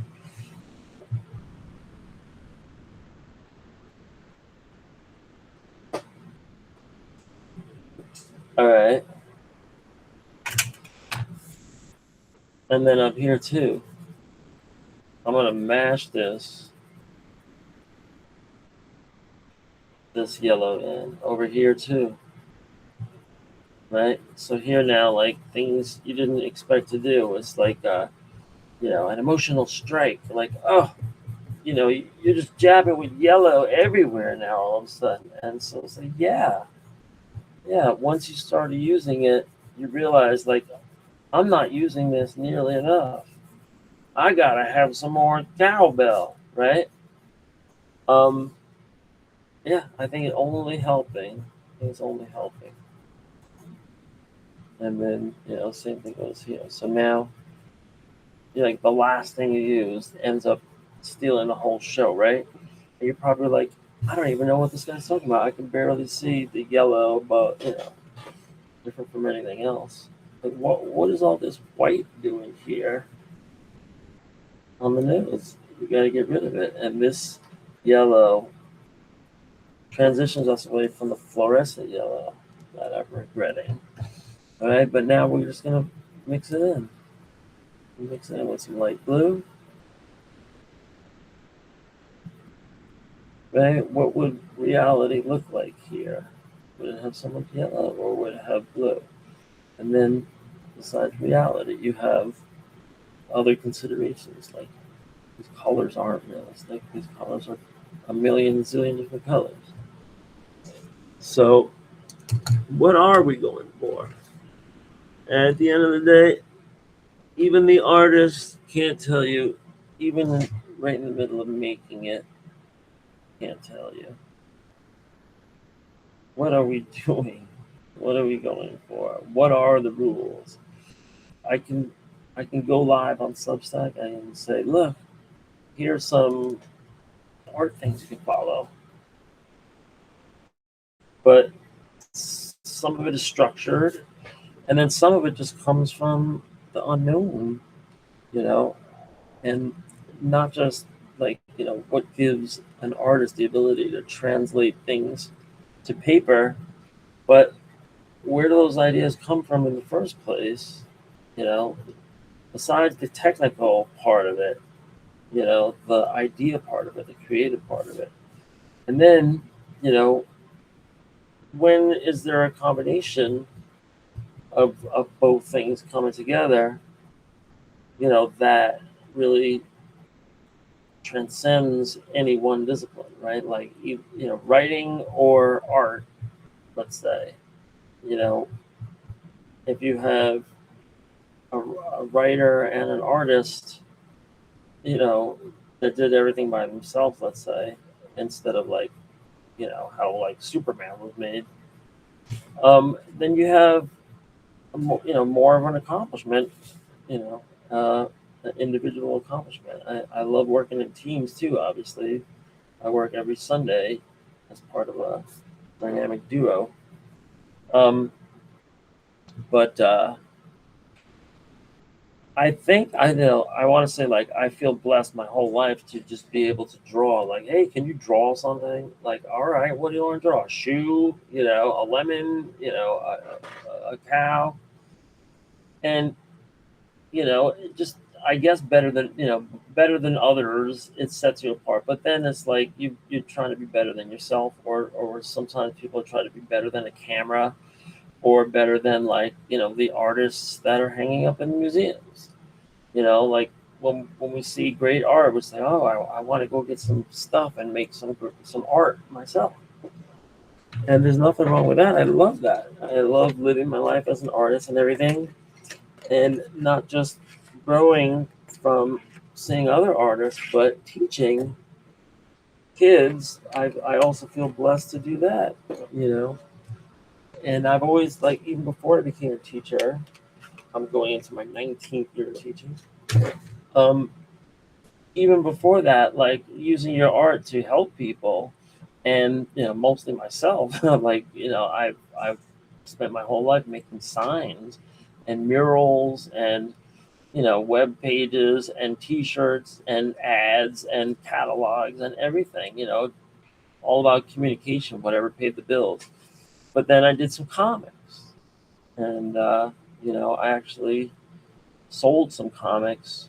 I made a little bit of money. Like, I'm not as much as my day job, but I didn't lose money on all this. And, like, it took me maybe like 11 years to sell 5,000 copies of a comic, but that's successful. And so I need to allow myself to be proud about that. The problem is, it's not as easy to duplicate nowadays, because there's so many more people in the game, and they're like, they're all competing for that convention money.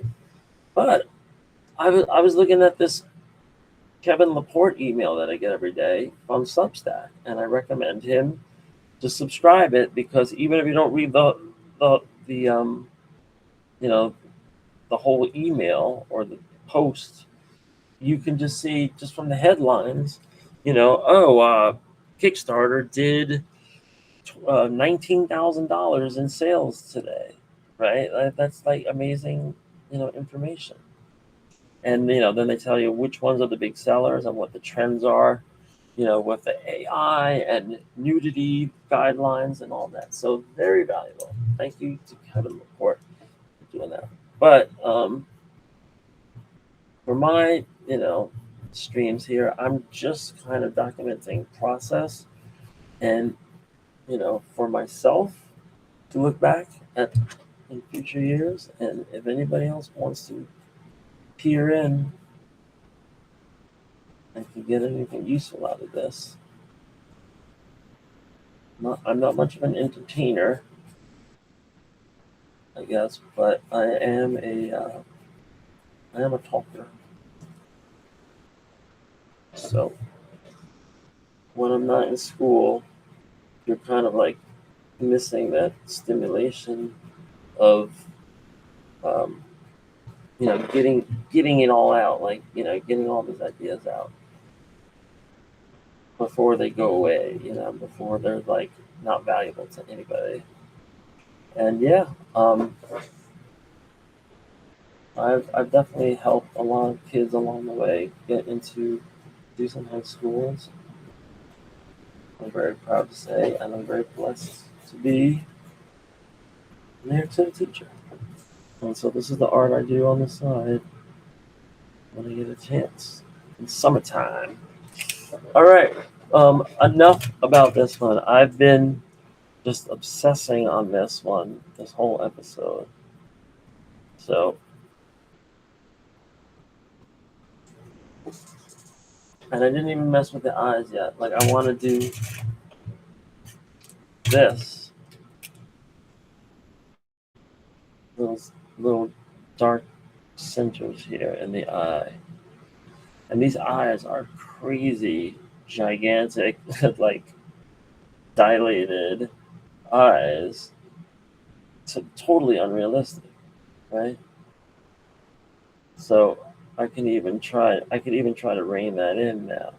I'm just gonna draw new lines that are inside the old lines as if they never even were there. Because if you do that, then sometimes it's interpreted as that it's just shading from outside the parameter. And I wonder if she's a little cross-eyed here. So I can definitely, what I'm gonna do is I want to make these big spots much smaller. The big white spots. I'm gonna try to move them over more.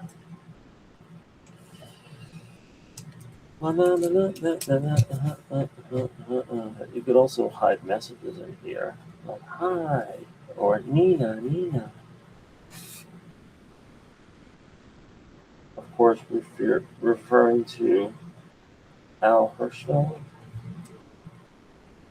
New York Times illustrator, who died, and he hid all the Ninas in his artwork.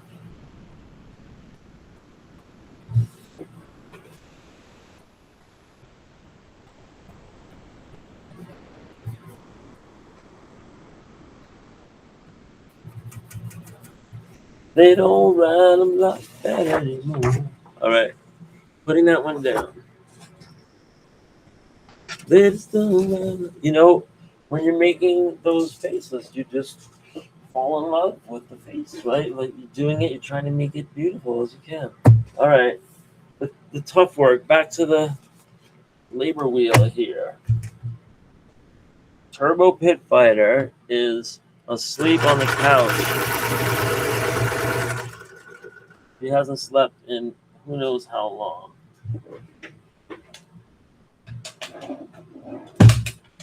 She needs her beauty rest.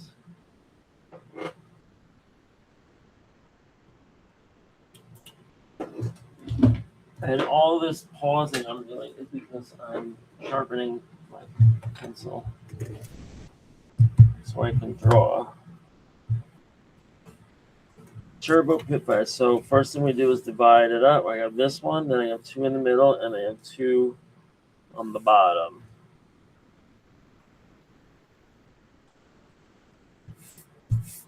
I'd like to make this substantial up on top, actually, to give Turbo the space that she needs to sleep and to like really center that as important.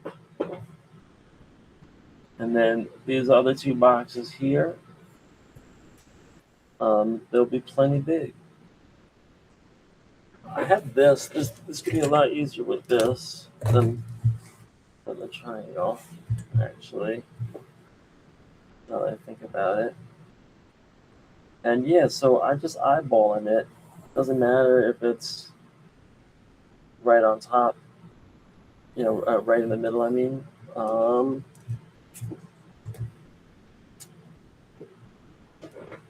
but it does, I think, detract if you make it noticeably off center. All right, that was easy. I don't need this anymore. Now, Turbo's asleep on the couch. This is just roughing it out. Okay, they gave me the repair cost. I don't like that. She's asleep.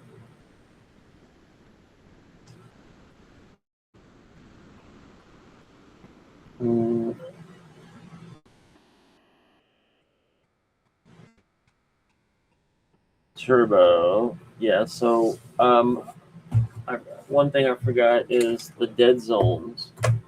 I gotta respect the dead zones. So I'm gonna take a light touch and bring in the dead zones. And nowadays, this isn't because they can't print to the edge. They can print very accurately and trim. That's important. Print and trim very accurately to what you give them.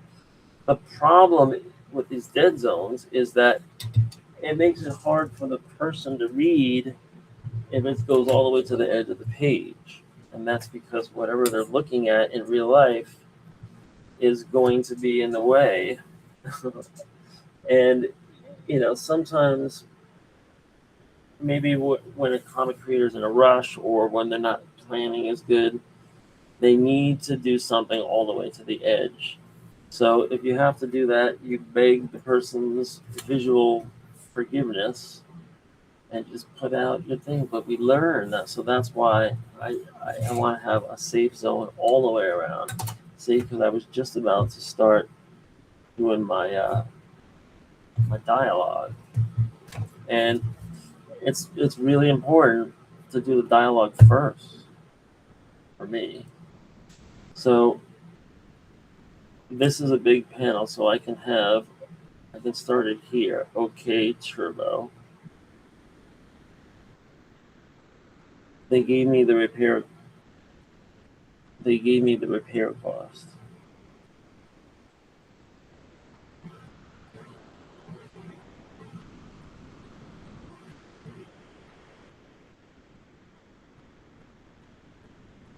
And this is why I'm doing it in blue line, because look, this is going to be moving over the centering.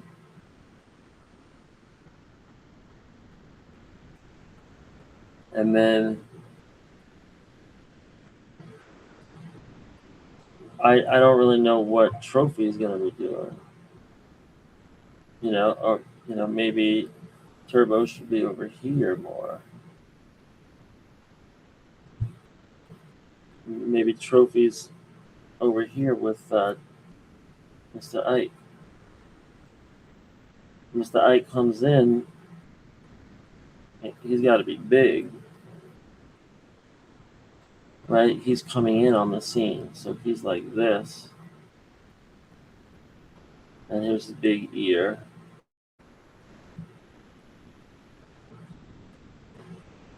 And his two optical things here. So where is Trophy Girl in this?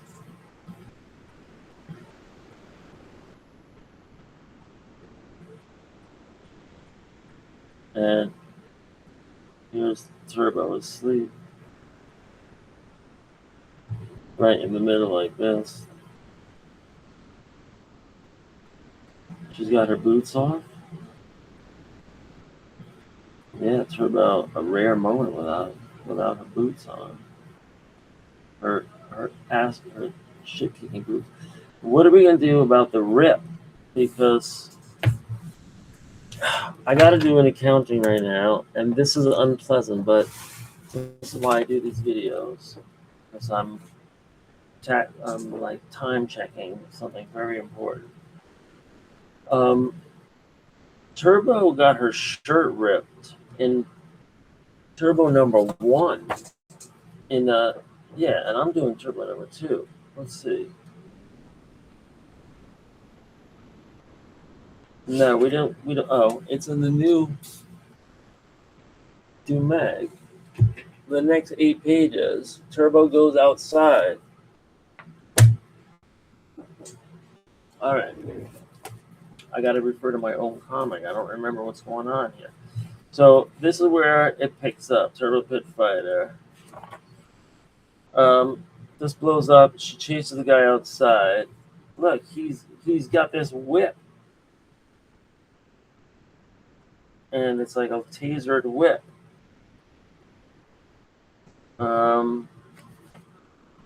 And then he gets her right across the back here.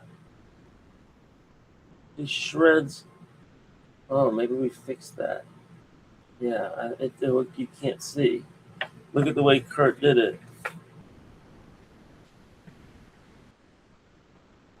I don't know if I told him to, but she gets tasered, but somehow it doesn't rip the shirt.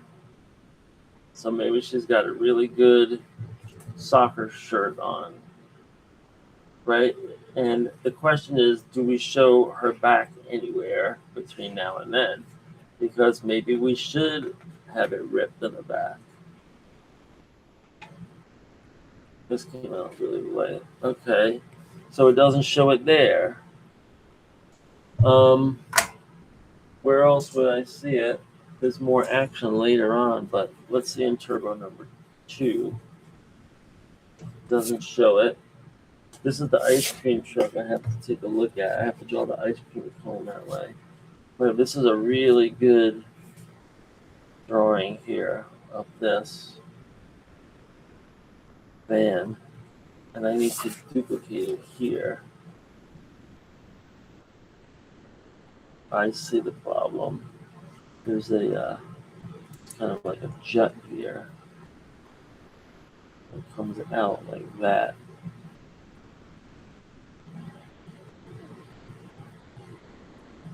That's what I was figuring.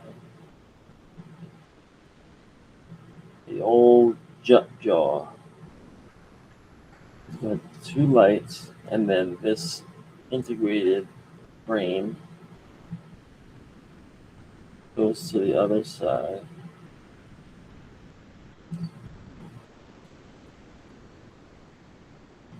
And then there's even like this bottom that hangs down. Oh, this is so good that I can see this here right now. And I'm just making this tail first so that I can fix this up and give it this kind of sense of ricketiness. Right?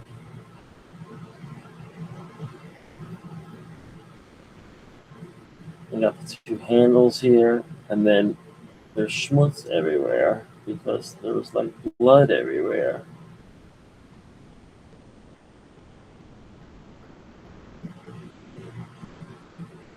And I'm just penciling good enough for Kurt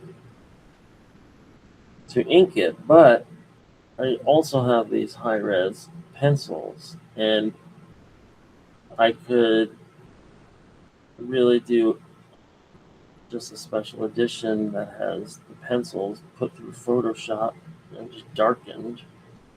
I also have a way in Photoshop, which I'll share out loud to anybody that's interested.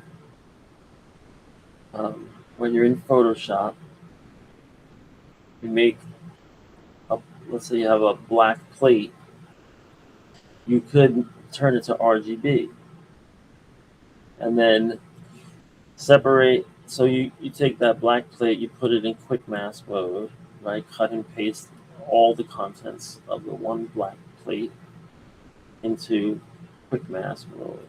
Then open that up on the other channel, and you can put in, um,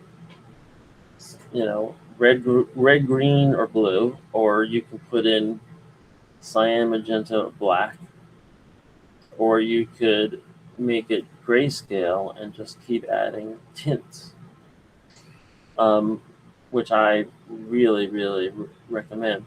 But sometimes changing the color is cool too, and you don't like offset it like the TikTok logo, although that's one option.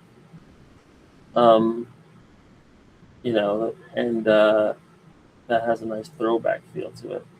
But what I do is I feather the selection, right? So you just take the exact same thing you have in black ink, and you take all that information from that channel, put it into quick mask mode, and then make it feathered, right?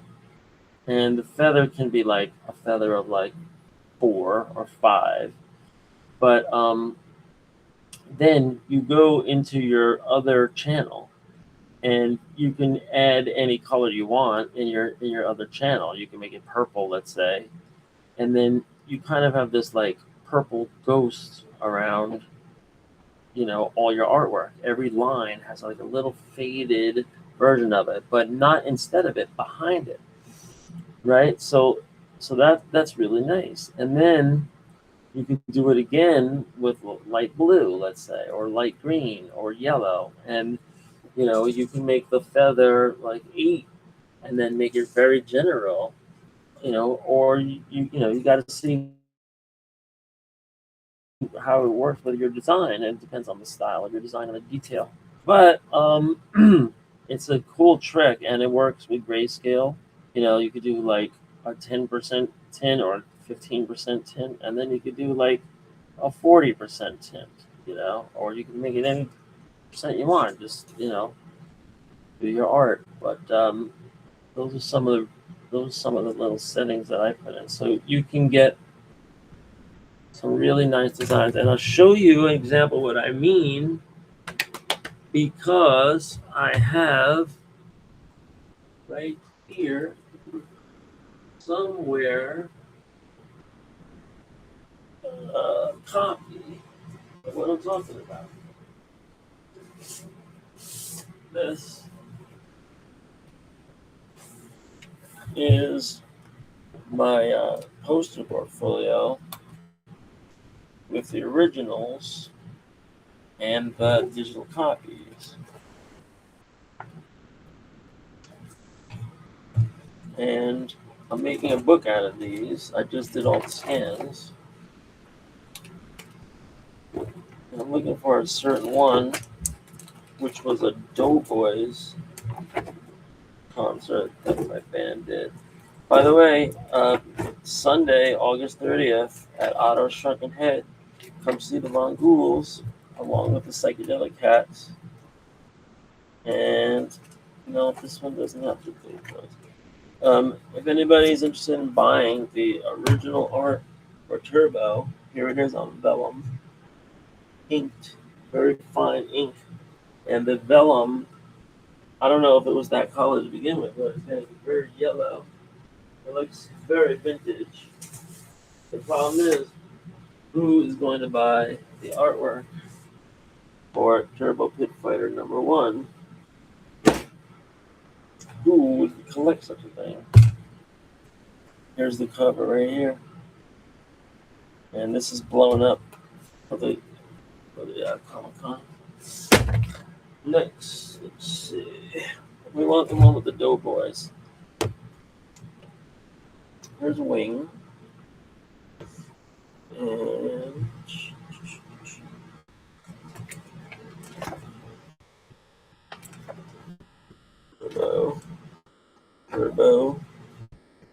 and daggers.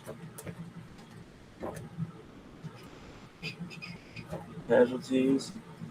Psychedelic cats. Ken Landgraf. Ghouls. Esoterra.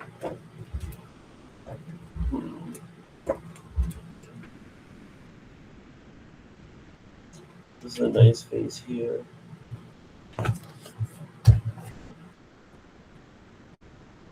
I put this in the album.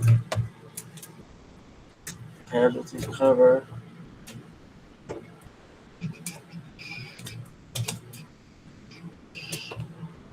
Dun, dun, dun.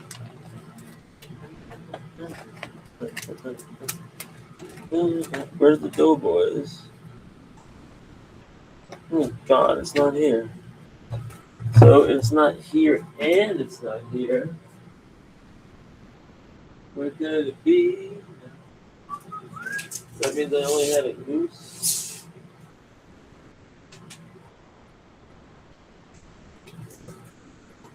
Where could it be?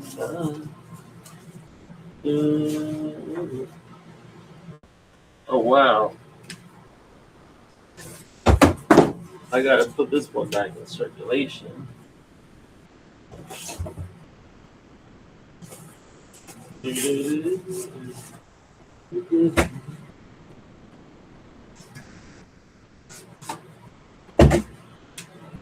All right. I'm looking for the Doughboys poster.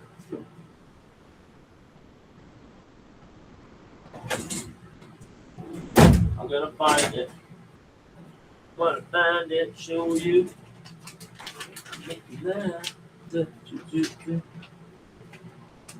Here is a poster collection. I don't see the Doughboys one. The Doughboys is a rare one. We played a show in Brooklyn with the legendary Doughboys from New Jersey. And I say legendary because they're a garage band from 1965 that actually put out a record in New Jersey. I might have the exact year wrong, but I think it was 65 because, as the story goes, they were just teenagers. And so the Doughboys put out this 45 in 1965, and then they all went on to different musical careers.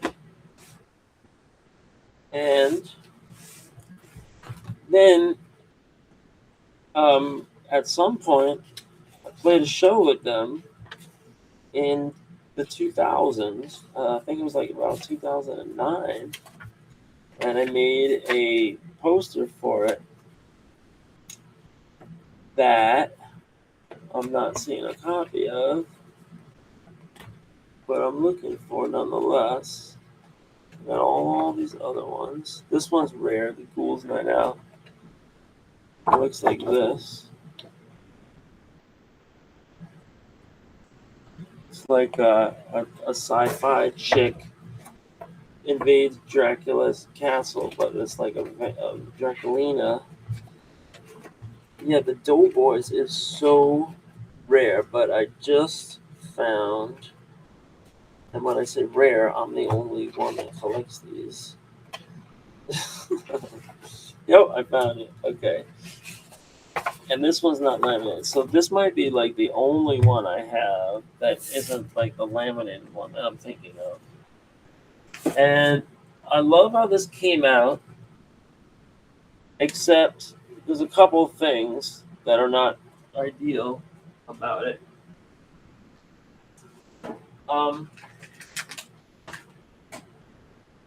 The things I don't like about it are I regret using this texture inside the letters. It's too busy, I think.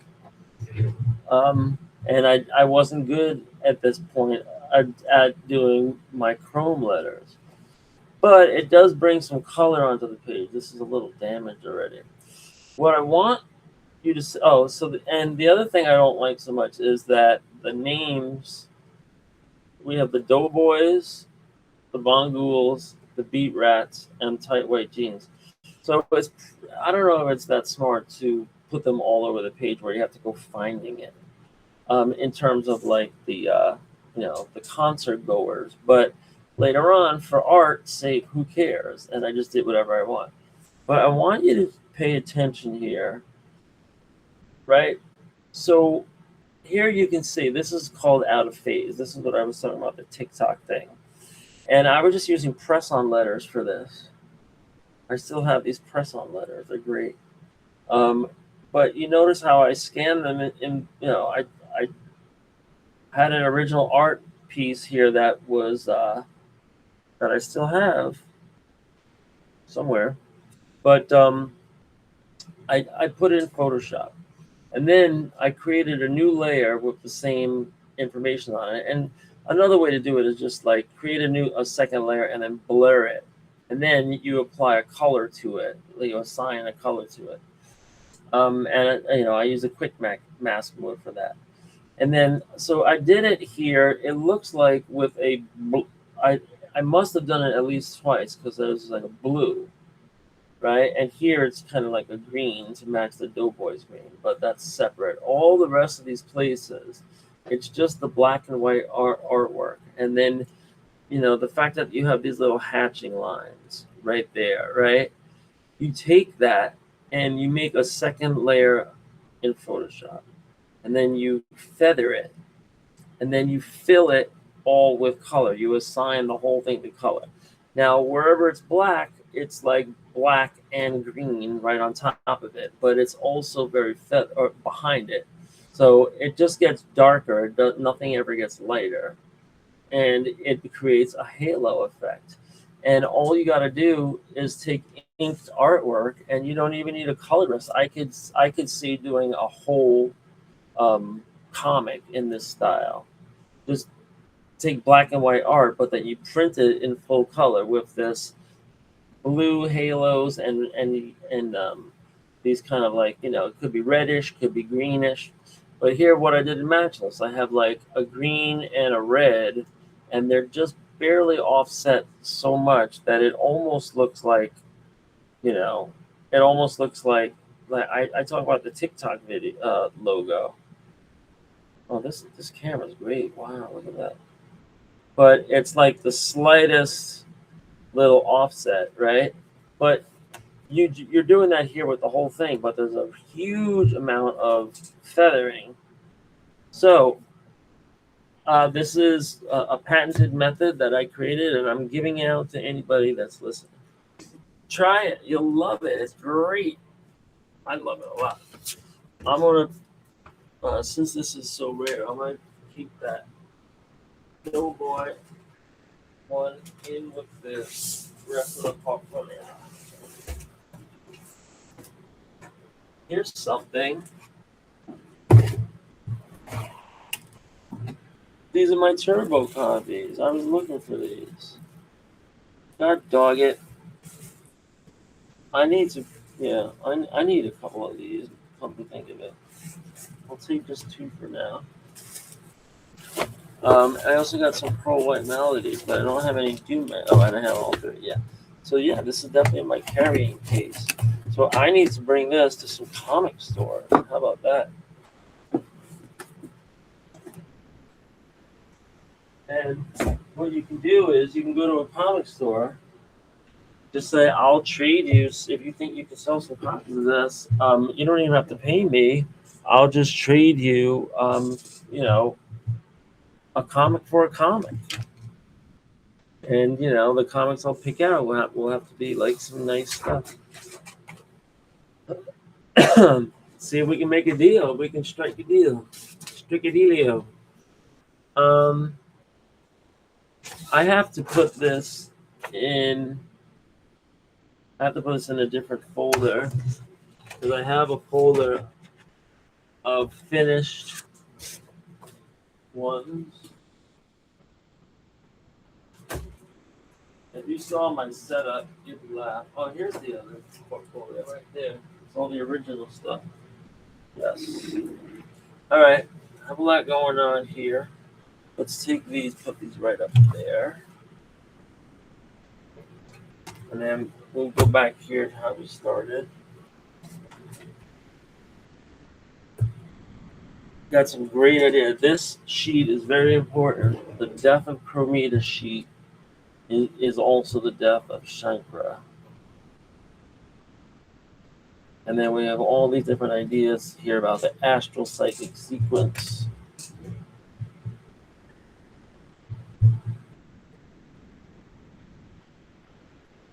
And yeah, this has information that I'm not going to throw out, and I will see this again.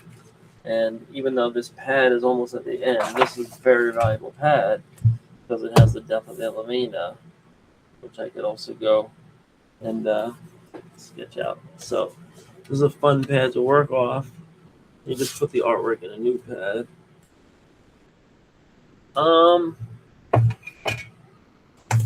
Where were we? Turbo. Asleep on the couch. And what will the design be in these days? Will this be a couch or will it be a bench? Yeah, it's more like a bench.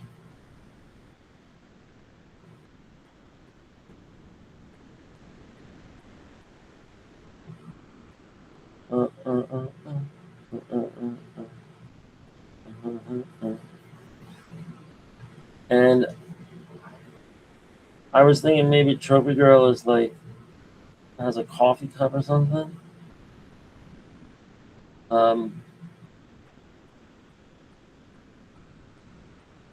She's asleep, has to come quick.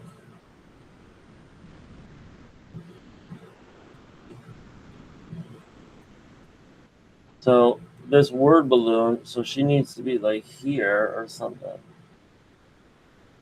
And maybe she'll have her back up against the wall with a coffee cup. Or maybe she's sitting. Yeah, maybe she's sitting on a shelf.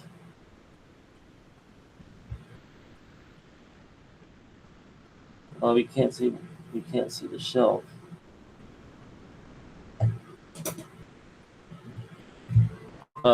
Why is it important for her to be sitting on a shelf?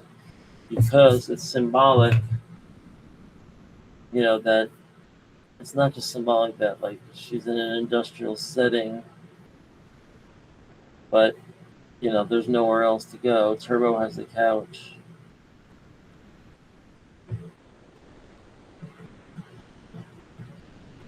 And I'll have to make her smaller. But she will have like a beverage. And yeah, so I'll just make this bench much shorter, which makes much more sense that it would be sparse, that everything would be sparse there. And now we can see this little shelving unit a little bit better. And, it's not just that, like, there's nowhere to go in this like, yard, in this, fixing it place, but it's also that she's like an item, because that's the whole thing about the Trophy Girl. And then he'll say, how convenient. And I'm gonna have to block. Yeah, so this is what happens. Everything's got to move over because he's got to have how convenient right here. So we need to go boom, boom, boom like that. So that means we need this OK Turbo all the way up in the corner. They gave me the repair. OK Turbo. They gave me the repair cost.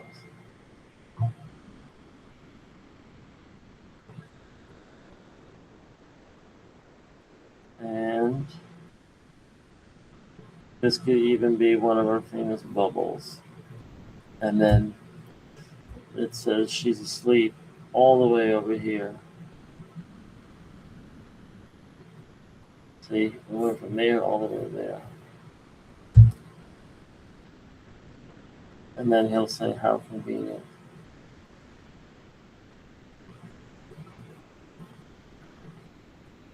So now we can make Turbo Girl bigger in the frame. And maybe we can just show more. Just kind of like reclining. We got a drink. We got a hot drink.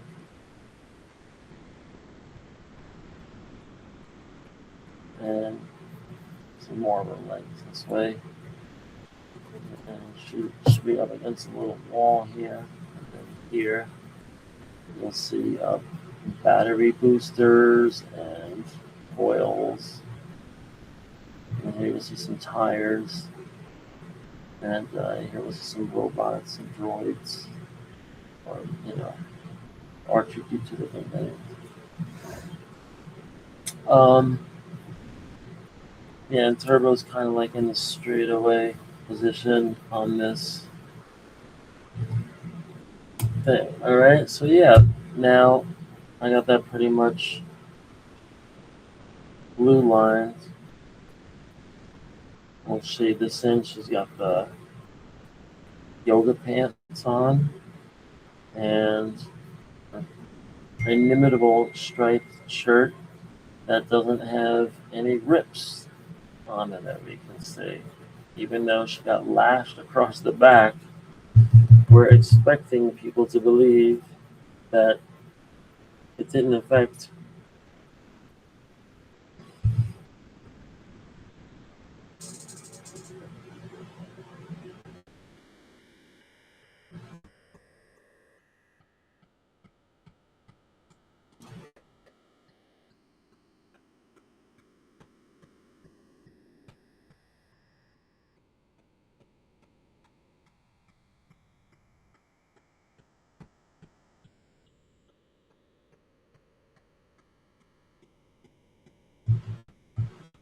all right.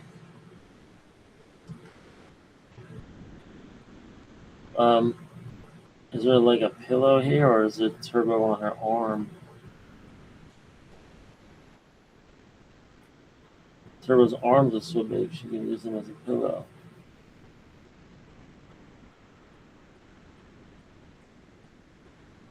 The funny thing is that, yeah, we're going to show Turbo from the reverse angle, but it's okay. It'll be as if the camera is right on the couch. Now, I need to make this some kind of like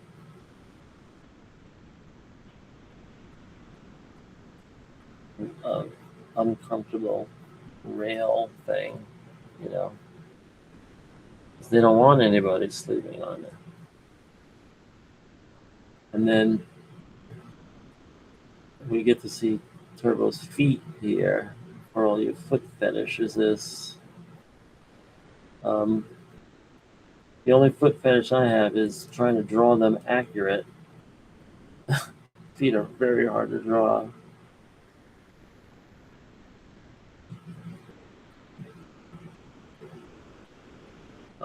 Right?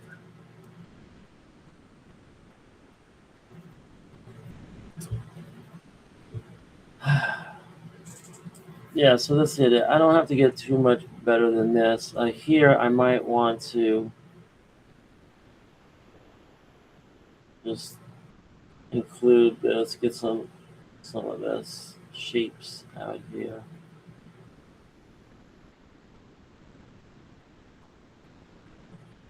And Mr. Ike. So Mr. Ike will end up being one of the good guys, and I want people to like him. But he's got his issues, and I'm trying to bring out his personality. Is that he's very technical, but like everything else he does is just reckless, I guess. I don't know. He obviously didn't care about his wife's monogamy. She cheated on him with one of his bots. So is Mr. Ike justified?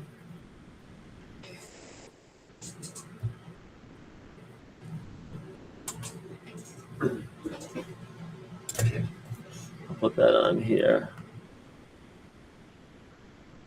Hey, Hal Colbeck's there. I just noticed. Oh my God, it's so tiny. I'm on my laptop for the first time doing the broadcast, and I can't even barely see where it says Hal Colbeck joined. I was just gonna be putting in a comment myself, just kind of as a note. But survey question, and if you're listening, feel free.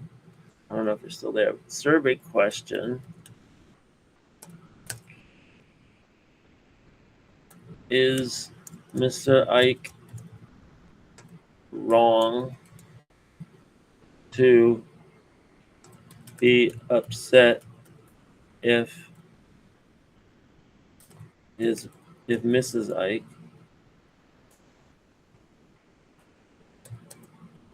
and that's Ardina cheated on him with one of his bots? What kind of bot? Is it a com bot? Is it a P bot? Is it a Q bot? Well, we'll just say bots. All right.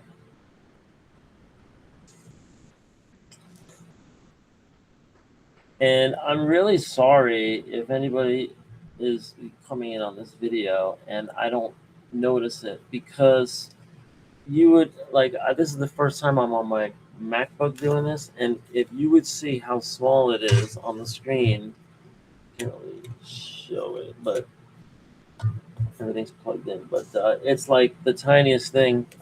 So, and there's no sound. Like, they need a sound effect when somebody comes in. Open the door,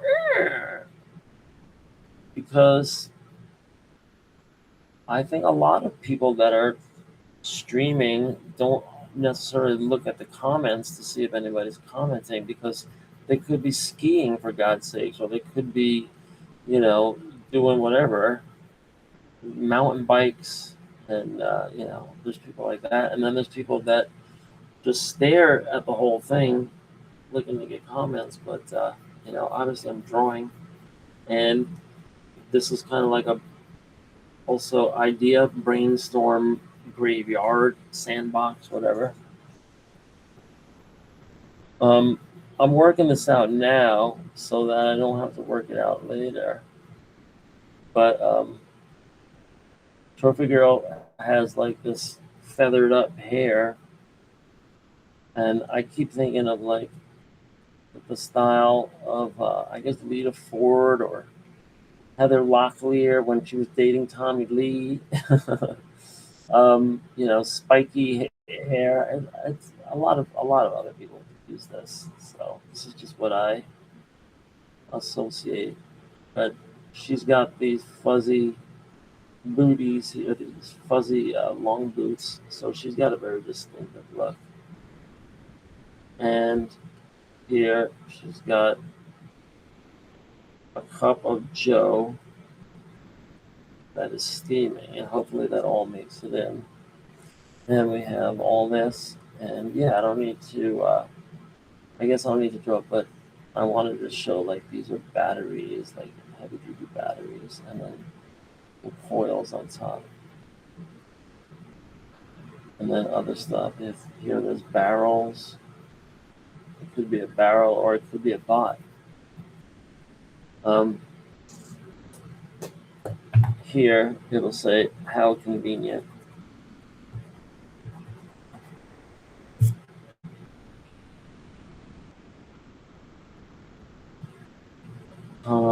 Convenient.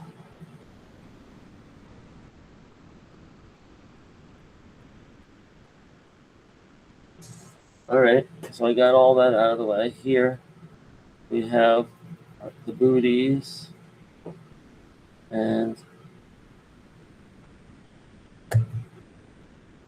yeah, she's just sitting down on this shelf.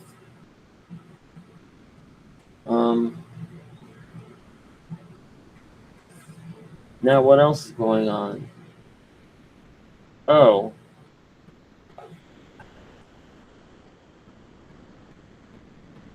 So here we can have a column, and it'll say, so it'll have a cutoff poster here. And then here will be the word balloon. How far is the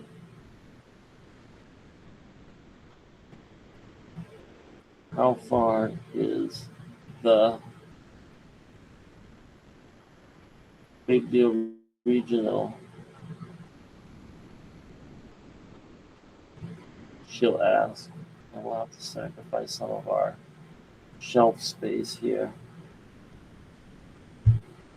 How far is this? So let's move the whole thing over.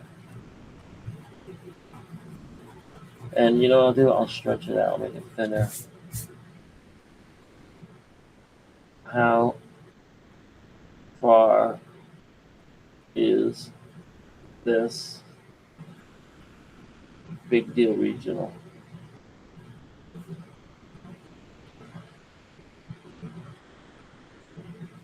And she's asking it from here. Like that. And now here, we're seeing this poster on a column where there's like note tags and stuff. Lined paper and notes, like Charlie, whatever. And then here we can just see the shaded portion. But notice, big deal, pit fight, big deal regional.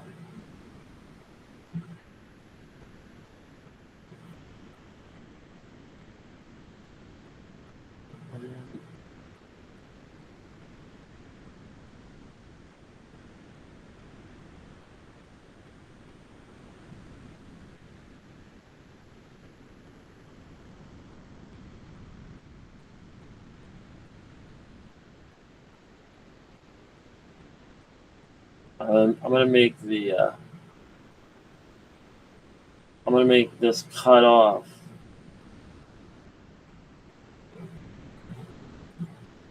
Right? Because it's just suggestive and it makes the reader work to figure out that the big deal regional she's talking about here is what we're just showing a hint of here. And then we even have space. See, we're just purposely cutting this off. I guess that's artistic. And then we have this whole space in here where we could show a brawler. So maybe I'll ask her like who to show here. Are we gonna have the unbeknownst one there? Uh-oh, I gotta bring a spider outside. I don't want to kill it. Right back.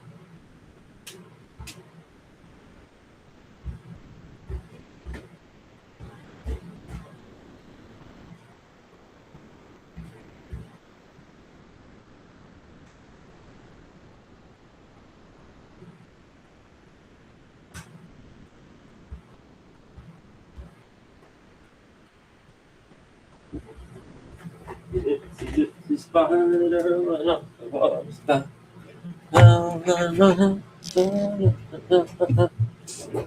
This is the work. This is the hard work. This is the hardest part. Is working everything out, figuring out where it all goes, how it all fits together, how it sequences together, visually and textually. All right, so here we can even see under there. So that means we need to try to bring some perspective here. And there's nothing like tile floors to do that, but yeah, that went together pretty nice. All right. And next.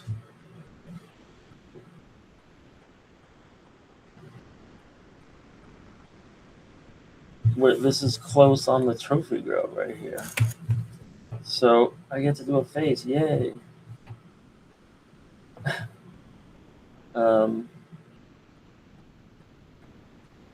She's got, what has she got in her hand? That's where her head is. That's, oh, so he has to answer her. How far away is it? And the reason I didn't write it because I don't know like what the units are. 600 miles. That's how fast can they go? That's like from here to Florida, right? Let me see where they're going. Like, where are they?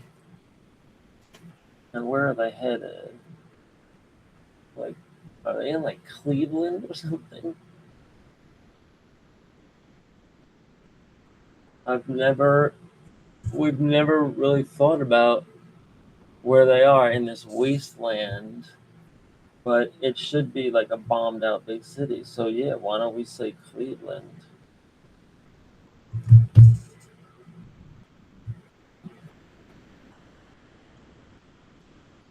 I don't know. I've never alluded to it before. I have a feeling like maybe they're like going from Cleveland to Minnesota. Yeah, maybe. And all the big cities got bombed out. All right.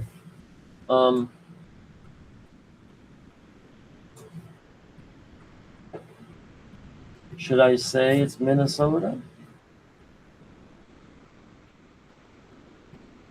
What is a hint about Minnesota? We have the Lynx, we have the Timberwolves. I mean, I just been making up fake names of places because this is like 100 years later and the places are renamed. But what if they were renamed with coded clues as to where they were? So, Minnesota Timberwolves, Minnesota Lynx. So this is where I need AI, do some research. Because I don't want to type.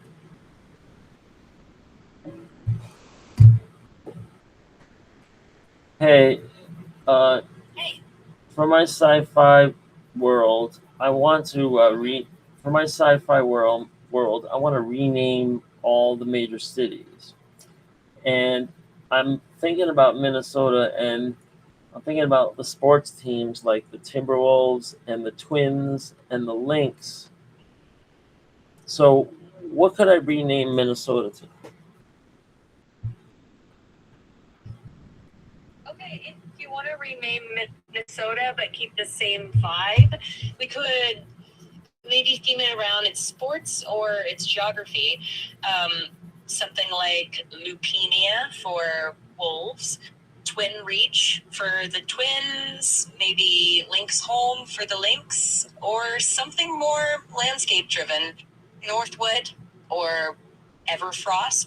Oh my God, those are the worst suggestions I've ever heard. I didn't ask her to come up with the name. I just said, what are some of the things about Minnesota? You see how bad this is? So that I could come up with the name.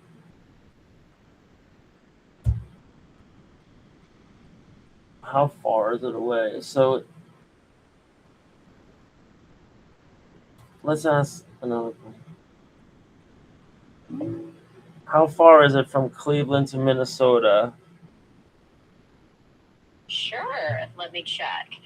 If we're talking Cleveland to Minneapolis, it's about 760 miles by road, around 11 and a half to 12 hours drive, depending on the route. If you mean the Minnesota border, it's a little less than that, but same ballpark. Why? Is that a reference point for your setting? Name the top 10 cities in Minnesota by population size. Let me just check. Top 10 by population. Let's see. Minneapolis, St. Paul, Rochester, Duluth, Bloomington, Brooklyn Park, Plymouth, Woodbury, Lakeville, and Blaine. If you're world building, you could. See, that's where I cut it off. I don't want to hear her suggestions. Don't want to hear that. She goes, you could riff on whatever. Oh, come on. We're not riffing here. You're not riffing with me. I'm going to use Plymouth. And so we're going to assume that they were in Cleveland. Just because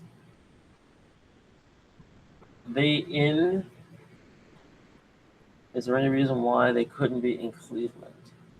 To Minnesota, 11 hours. All right, so we'll do the math on that. So he'll say how far it's in Plymouth.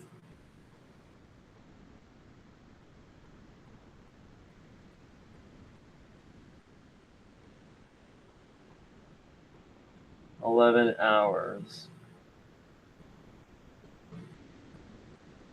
drive. I wonder if there's any air options. We already have turbo gliding when she's younger. But are there any commercial air options in these days? No, because everything could be hijacked by anonymous drones. It's too dangerous unless you have escort drones the whole way. So air travel, let me make a note of that. This is why I have the margins all the way over here. Air travel.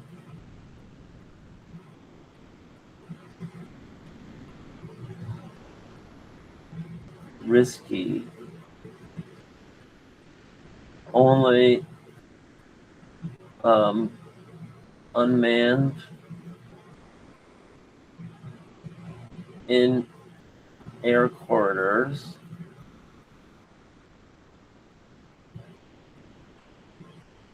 So of course, in Turbo's wasteland, they can never take to the air, and they have to go by road. The wasteland. All right, it's in Plymouth. 11 hours drive. And I'm going over this now with dark pencil because let me bring this back down. I got to try and save some space already. And I know this is just a rough, but these are the things you're working out. Plymouth, Minnesota. I always thought Plymouth, Michigan. What is the population of Plymouth, Minnesota? Checking. As of July 2025, it's 78,942. It was roughly 81,026 in 2020, one of Minnesota's 10 largest cities. Isn't there a Plymouth in Michigan? Let me check. Yeah, there is. Plymouth, Michigan is a smaller city in Wayne County, about 25 to 30 miles west of downtown Detroit. Much smaller population than Plymouth, Minnesota. And the name shows up in a few other states too, like Massachusetts, Indiana, New Hampshire. Plymouth, New Hampshire. List all the Plymouths in the U.S. by population size. Checking. So among incorporated places named Plymouth, the largest is Minnesota, about 78,900. Then Massachusetts is around 61,000. After that, much smaller, like Plymouth, Wisconsin and Plymouth, Michigan, both around 9,000. New Hampshire's is nearer to about 6,500.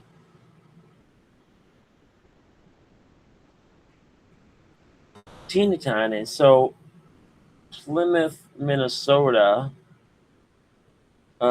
is home to what sports teams? Checking. Looks like it doesn't have major pro teams itself, but it's in the Twin Cities orbit, so residents usually root for Minneapolis, St. Paul teams like the Vikings, Timberwolves, Lynx, Twins, Wild. Plymouth is more like a suburban hub with parks and youth sports, not franchises.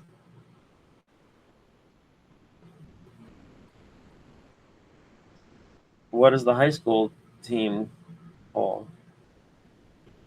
Checking. In Plymouth, Minnesota, Wayzata High School's teams are the Trojans. Armstrong is the Falcons, and Providence Academy is the Lions. Okay. Close that down.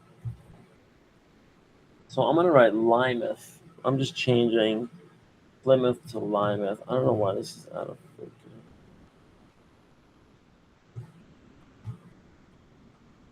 Is it going to fix?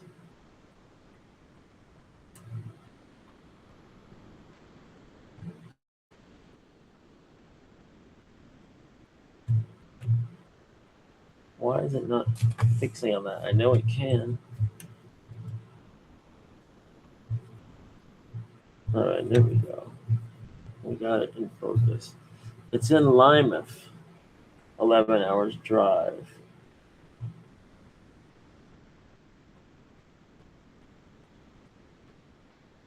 And I might say Flymouth. It's in Flymouth. I love that. 11 hours drive. So that it's going to be what they call Plymouth.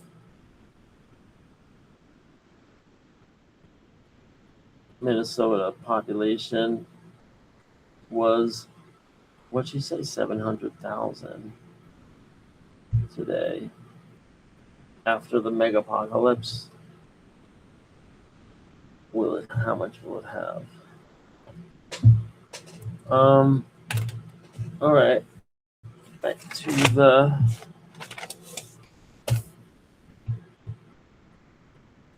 that's where I'm headed then. So I want this for drama not to be. There's big gambling outposts, lots of dangerous mother effers.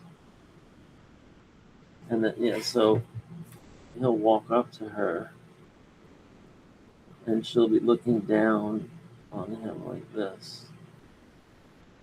She has an air of superiority.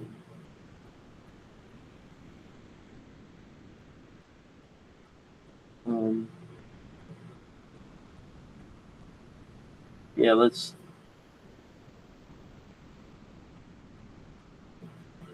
show him like here, and then her. We gotta fix this already. I want to show her like here with her back against the wall, and then her legs up here, like that, and then a cup of Joe, steaming cup of Joe, and that's where I'm headed then. I'll try to make that here. That's where I'm headed.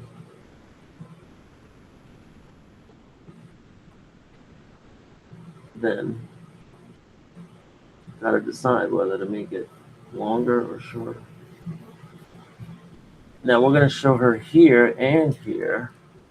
So you might as well do a reverse angle. And yeah, here I wouldn't mind if she was kind of like from a back view, like he walked up on her. But this is easy. We're just doing. Maybe she's drinking.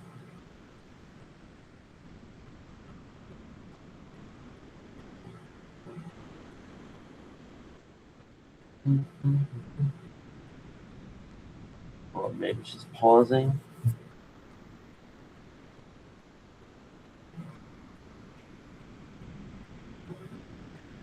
Yeah. Here's just kind of like cringing and cuddling up and looking vulnerable. We gotta get this pose right.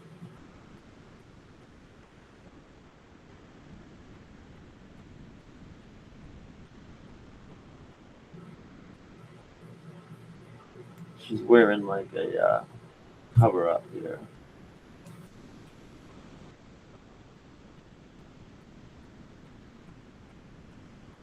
Back in the moon. Well, I'm stuck in the moon. And I don't know what to do.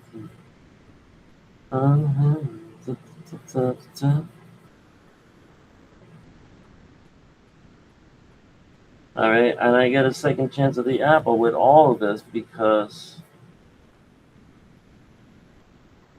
number one, I'm going to do it all with.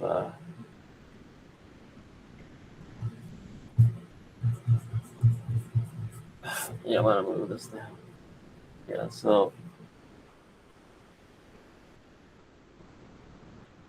this is kind of like a point of view here.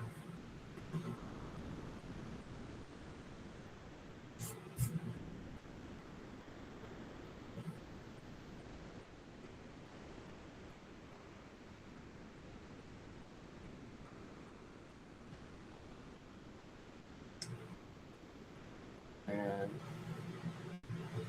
yeah, this is coming together. And then this will have to be here. That's where I'm headed then.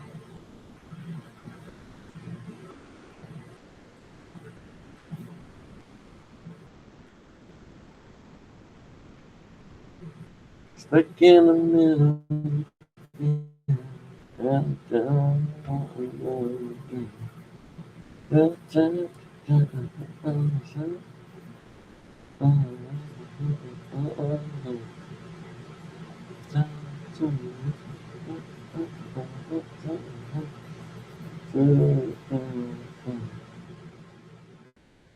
Here's maybe like a window.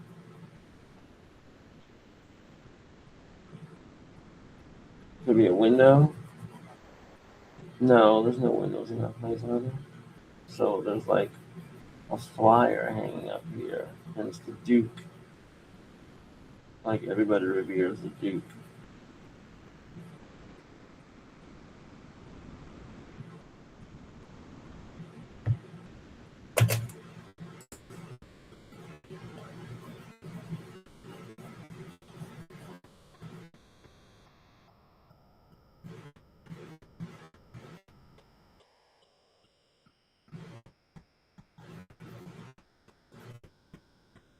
All right, I'm gonna end this stream. I know it was a long one. Sorry I missed Hal. I don't think Hal talks anyway. I don't think Hal is talking. Either that or Hal comes in and disappears because I'm not very interactive. Oh, it should be. If they can get the sound effect thing worked out. Yeah, this is going to be hard to get this exact pose right. I might have to rework this because her legs look like they're too thick.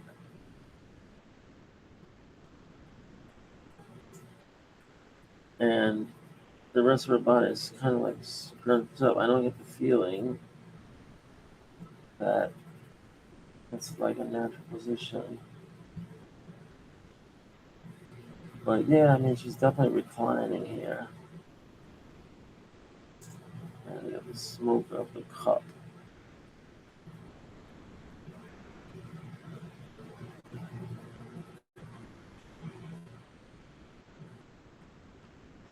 Stuck in the room.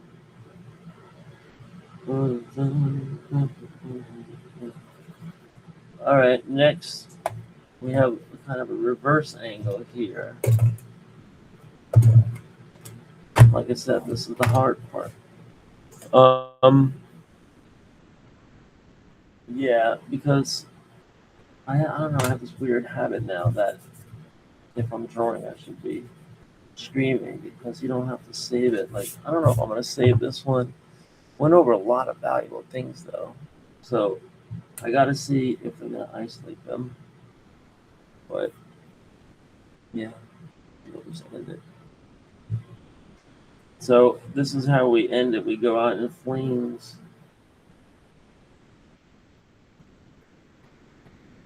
Here we see he's tilting his head back. He's got this kind of like affect. Maybe he's like this personal affect, but he's really taking a shine to Trophy Girl, and we're kind of like looking up his face and he's smiling. He's not like trying to do it in a preachy way. He's trying to do it in like a approachable, funny way, like. And maybe he's even got his hand on his head.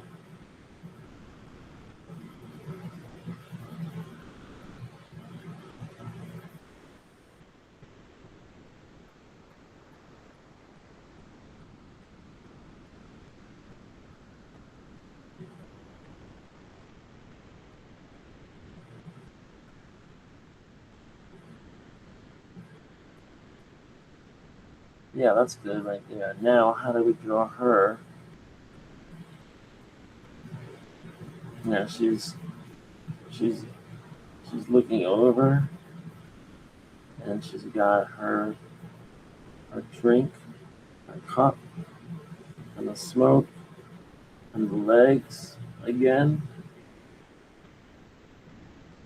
Is this good storytelling? Just to kind of reverse the angle and show the same thing, and it has this effect of making it lasting, you know, a very momentary exchange. But you got to get the body language right. Are they looking? Is she looking over at him, or is she, what is her posture? Is she looking down? She's looking over at him because he's got valuable information for her.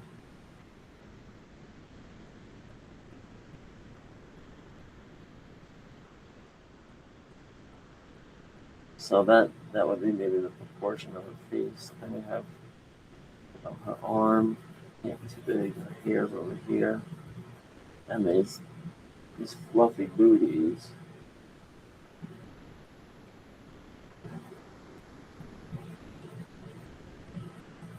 And she's here on the shelf like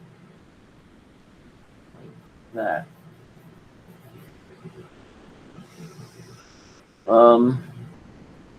And then now we need the words. Big gambling outpost. Lots of, yeah, and she goes, be a big gambling outpost. Lots of dangers. Dot, dot, dot.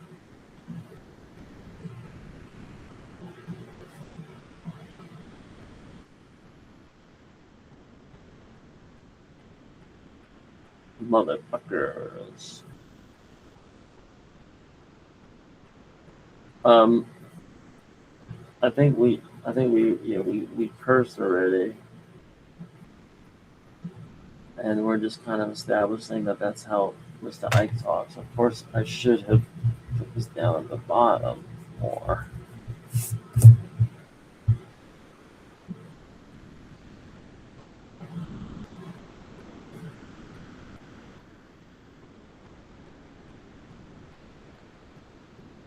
Okay. And now I already have to sharpen my blue pencil. And now we can just show that much more of him. We have his vest. And then she goes, sounds like a money town.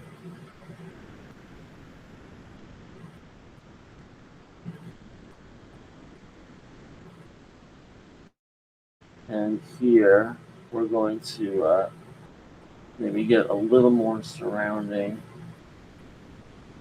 money town, make it fit. Let's go over it with this. Sounds like a money town.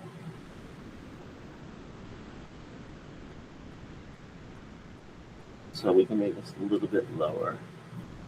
Show a little bit more of the shelving unit that she's on.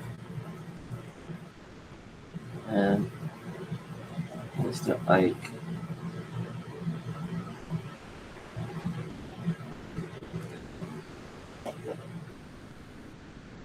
So she's like tilted over.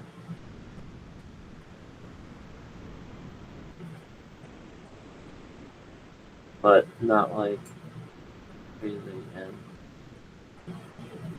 we show her arm here, going to here. And then here she's just sitting on her duck and she's wearing her tidy whities. And then here's where we begin her fluffy leg warmers. And they go up here like this too. And they're very fluffy so we can see all the curly cues everywhere. And her hand is here, and the cup is here, the smoke is here, and the word balloon is here.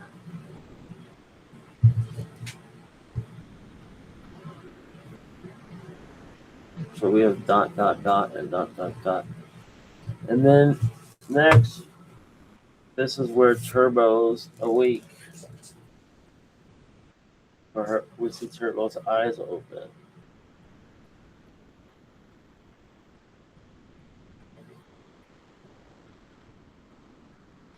And I want to show her kind of snuggled. So he says, aren't you with Turbo? I should use this.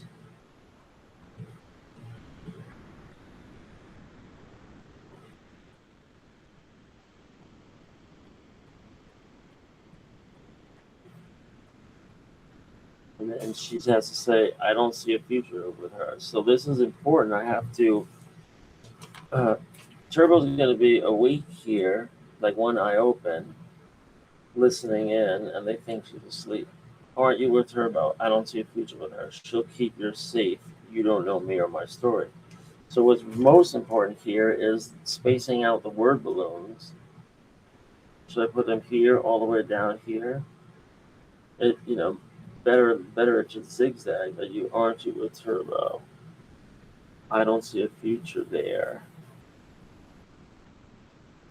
All right, now where are they positioned?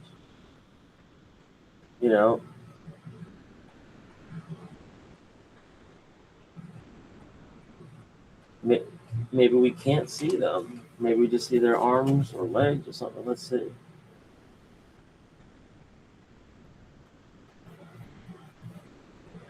Maybe Turbo should be facing the other way. No, she's got to be facing this way.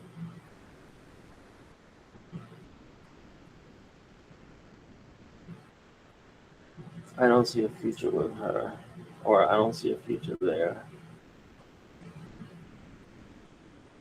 And then she'll keep you safe. You don't know me or my story.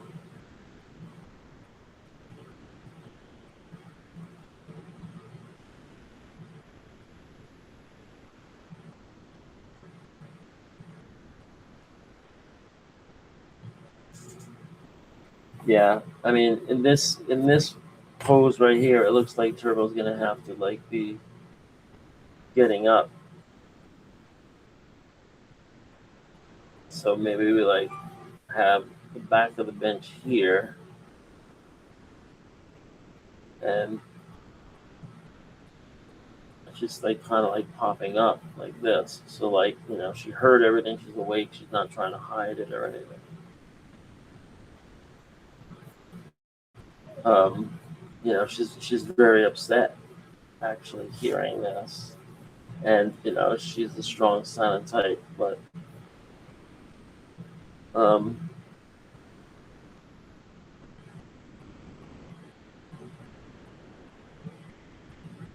I don't see a future with her.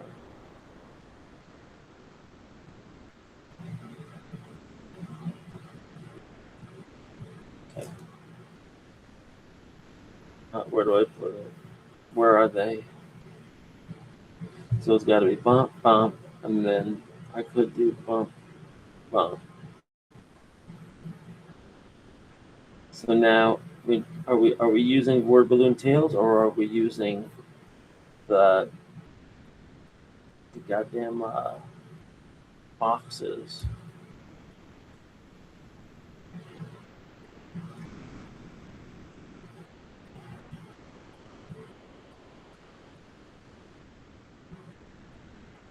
Yeah, we need to point it to the people because otherwise you might not be clear. Aren't you with Turbo? I don't see a future there.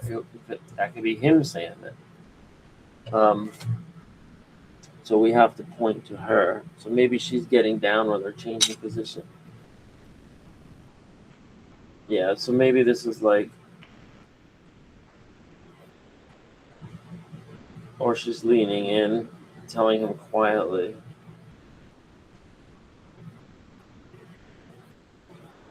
And she's overhearing it. You know, and he's here like this. So Turbo's gonna have to be smaller. Maybe we only show one of her eyes. And her hair is always in the way.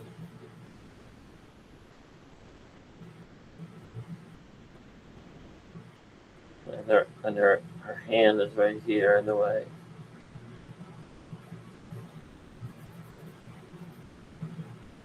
And we can only see one eye here.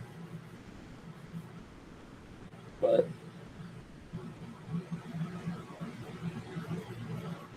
she's still sad.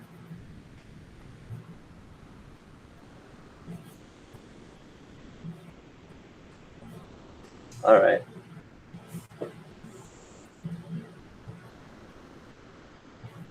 You don't know me. I'm gonna try and get 2 words here.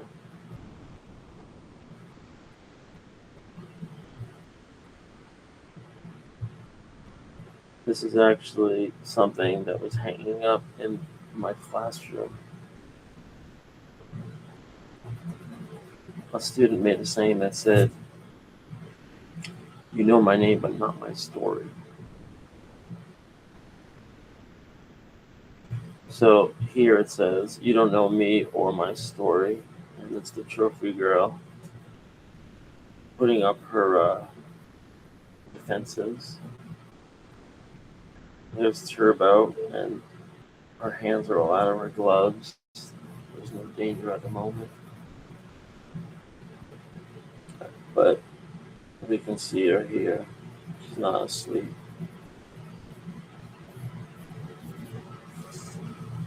And then Ike is here coming close to Trophy Girl. Now, is that too weird? She's up on the shelf. Yeah. I don't know. Maybe if it was smaller. And I'll move him over more. Like he's just leaning up against her, but he's looking up, shining on her. So yeah, it looks more like this.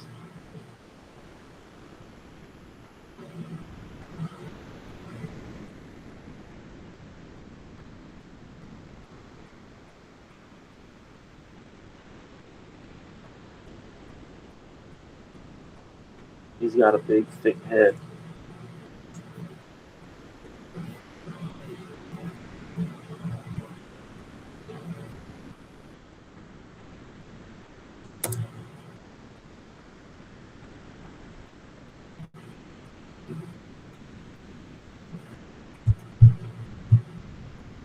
Getting through this. See? Mm-hmm. Not talking to you.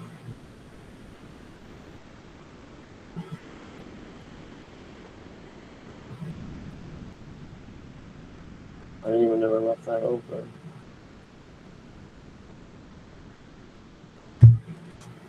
I didn't even think I did. Alright. This does the job, I guess.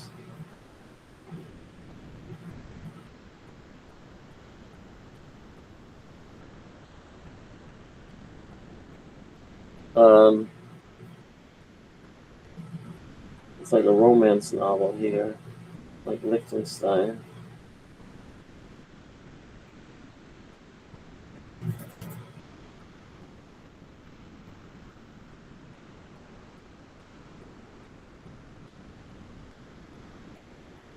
Aren't you answerable? I don't see a future there. I don't see a future there. I don't see a future with her. I don't see a future with her. It's clearer.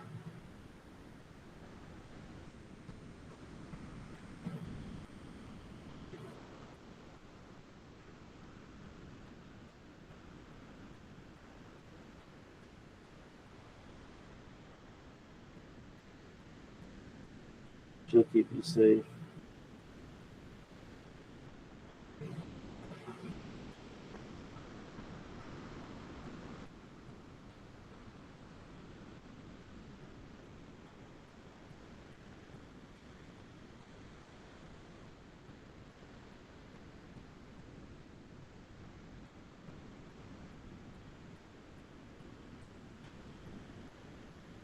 All right. And then here I have her getting up.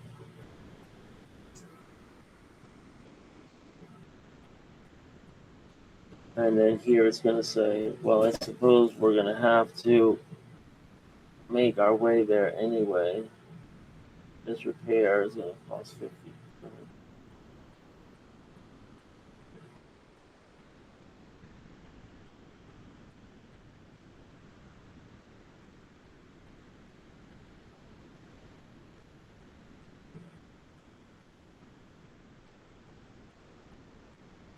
Maybe this should have been moved down more.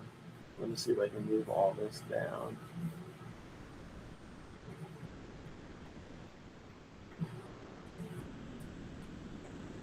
Okay.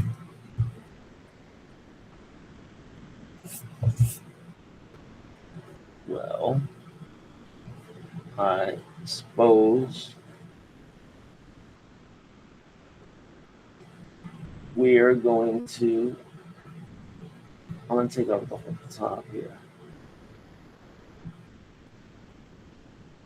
We're all going to have to make our way there.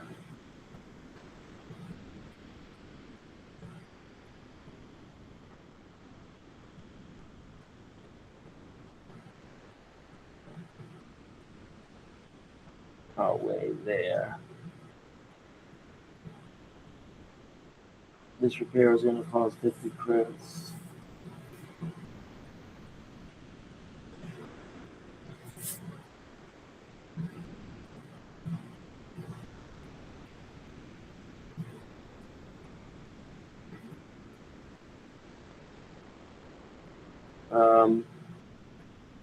So she'll say, what the fuck? What in the fuck?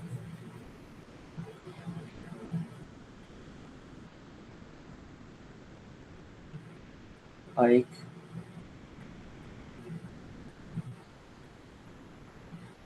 Always bad. He's always giving her bad news.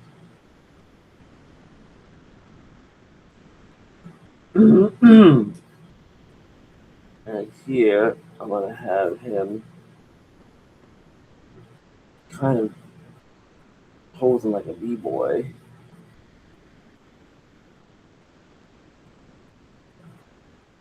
Yes. Even though it's kind of repetitious. He's pointing to her. He's pointing at her about his hands. Right? That could be important. Body language. He's got big hands.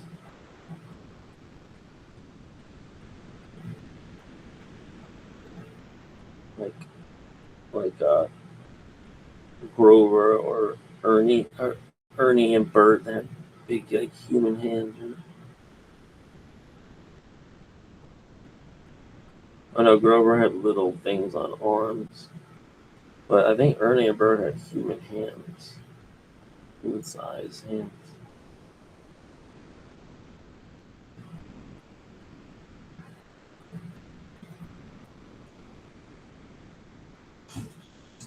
Um, he gets up.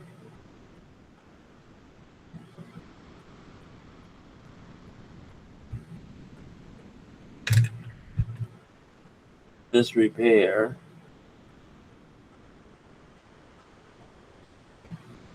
is going to cost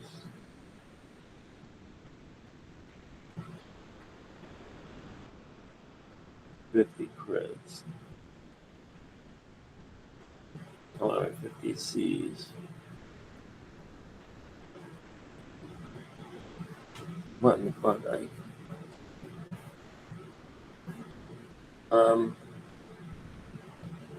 Yeah, let me see. If she's facing this way, then they're at an angle.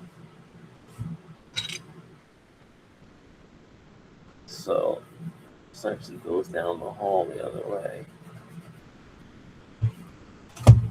Almost done. I don't know if I should post this or delete it. It's 3 hours and 22 minutes of pure unmitigated boredom for anybody. But I can't wait to see the clips because I hope they isolate that color, that face one.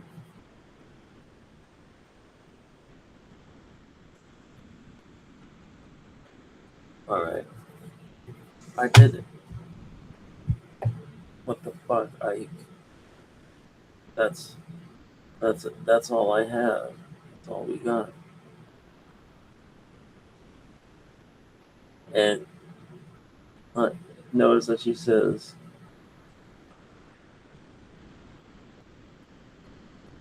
that's all we got. All right, I think this works. Thanks for tuning in, everybody. Check us out every Sunday at 10 a.m. Eastern. Jake and Kurt, we go live with the making of Turbo Pit Fighter, as you just saw here. This is going to be page 28 of issue number 2. This is page 1 through 12 of issue number 1. And this other thing here is pages 13. Nope, sorry. I'll plug this too. This is a cool comic. But I was trying to show this has pages 13 to 20 that continues from Turbo Pit Fighter. And so if anybody wants to collect it, this is like a preview called the Turbo Teaser, and then this is a compilation, Doom Magazine. And the next 8 pages we're going to be putting out Turbo number 1, and that's going to have all 28 pages in it. This is Pearl White Melody, the other comic that I do with my students. It's available for $8. And thanks for tuning in. Have a fine day, everybody. Check us out Sundays, 10 a.m. Eastern, live on YouTube, Making Turbo Pit Fighter.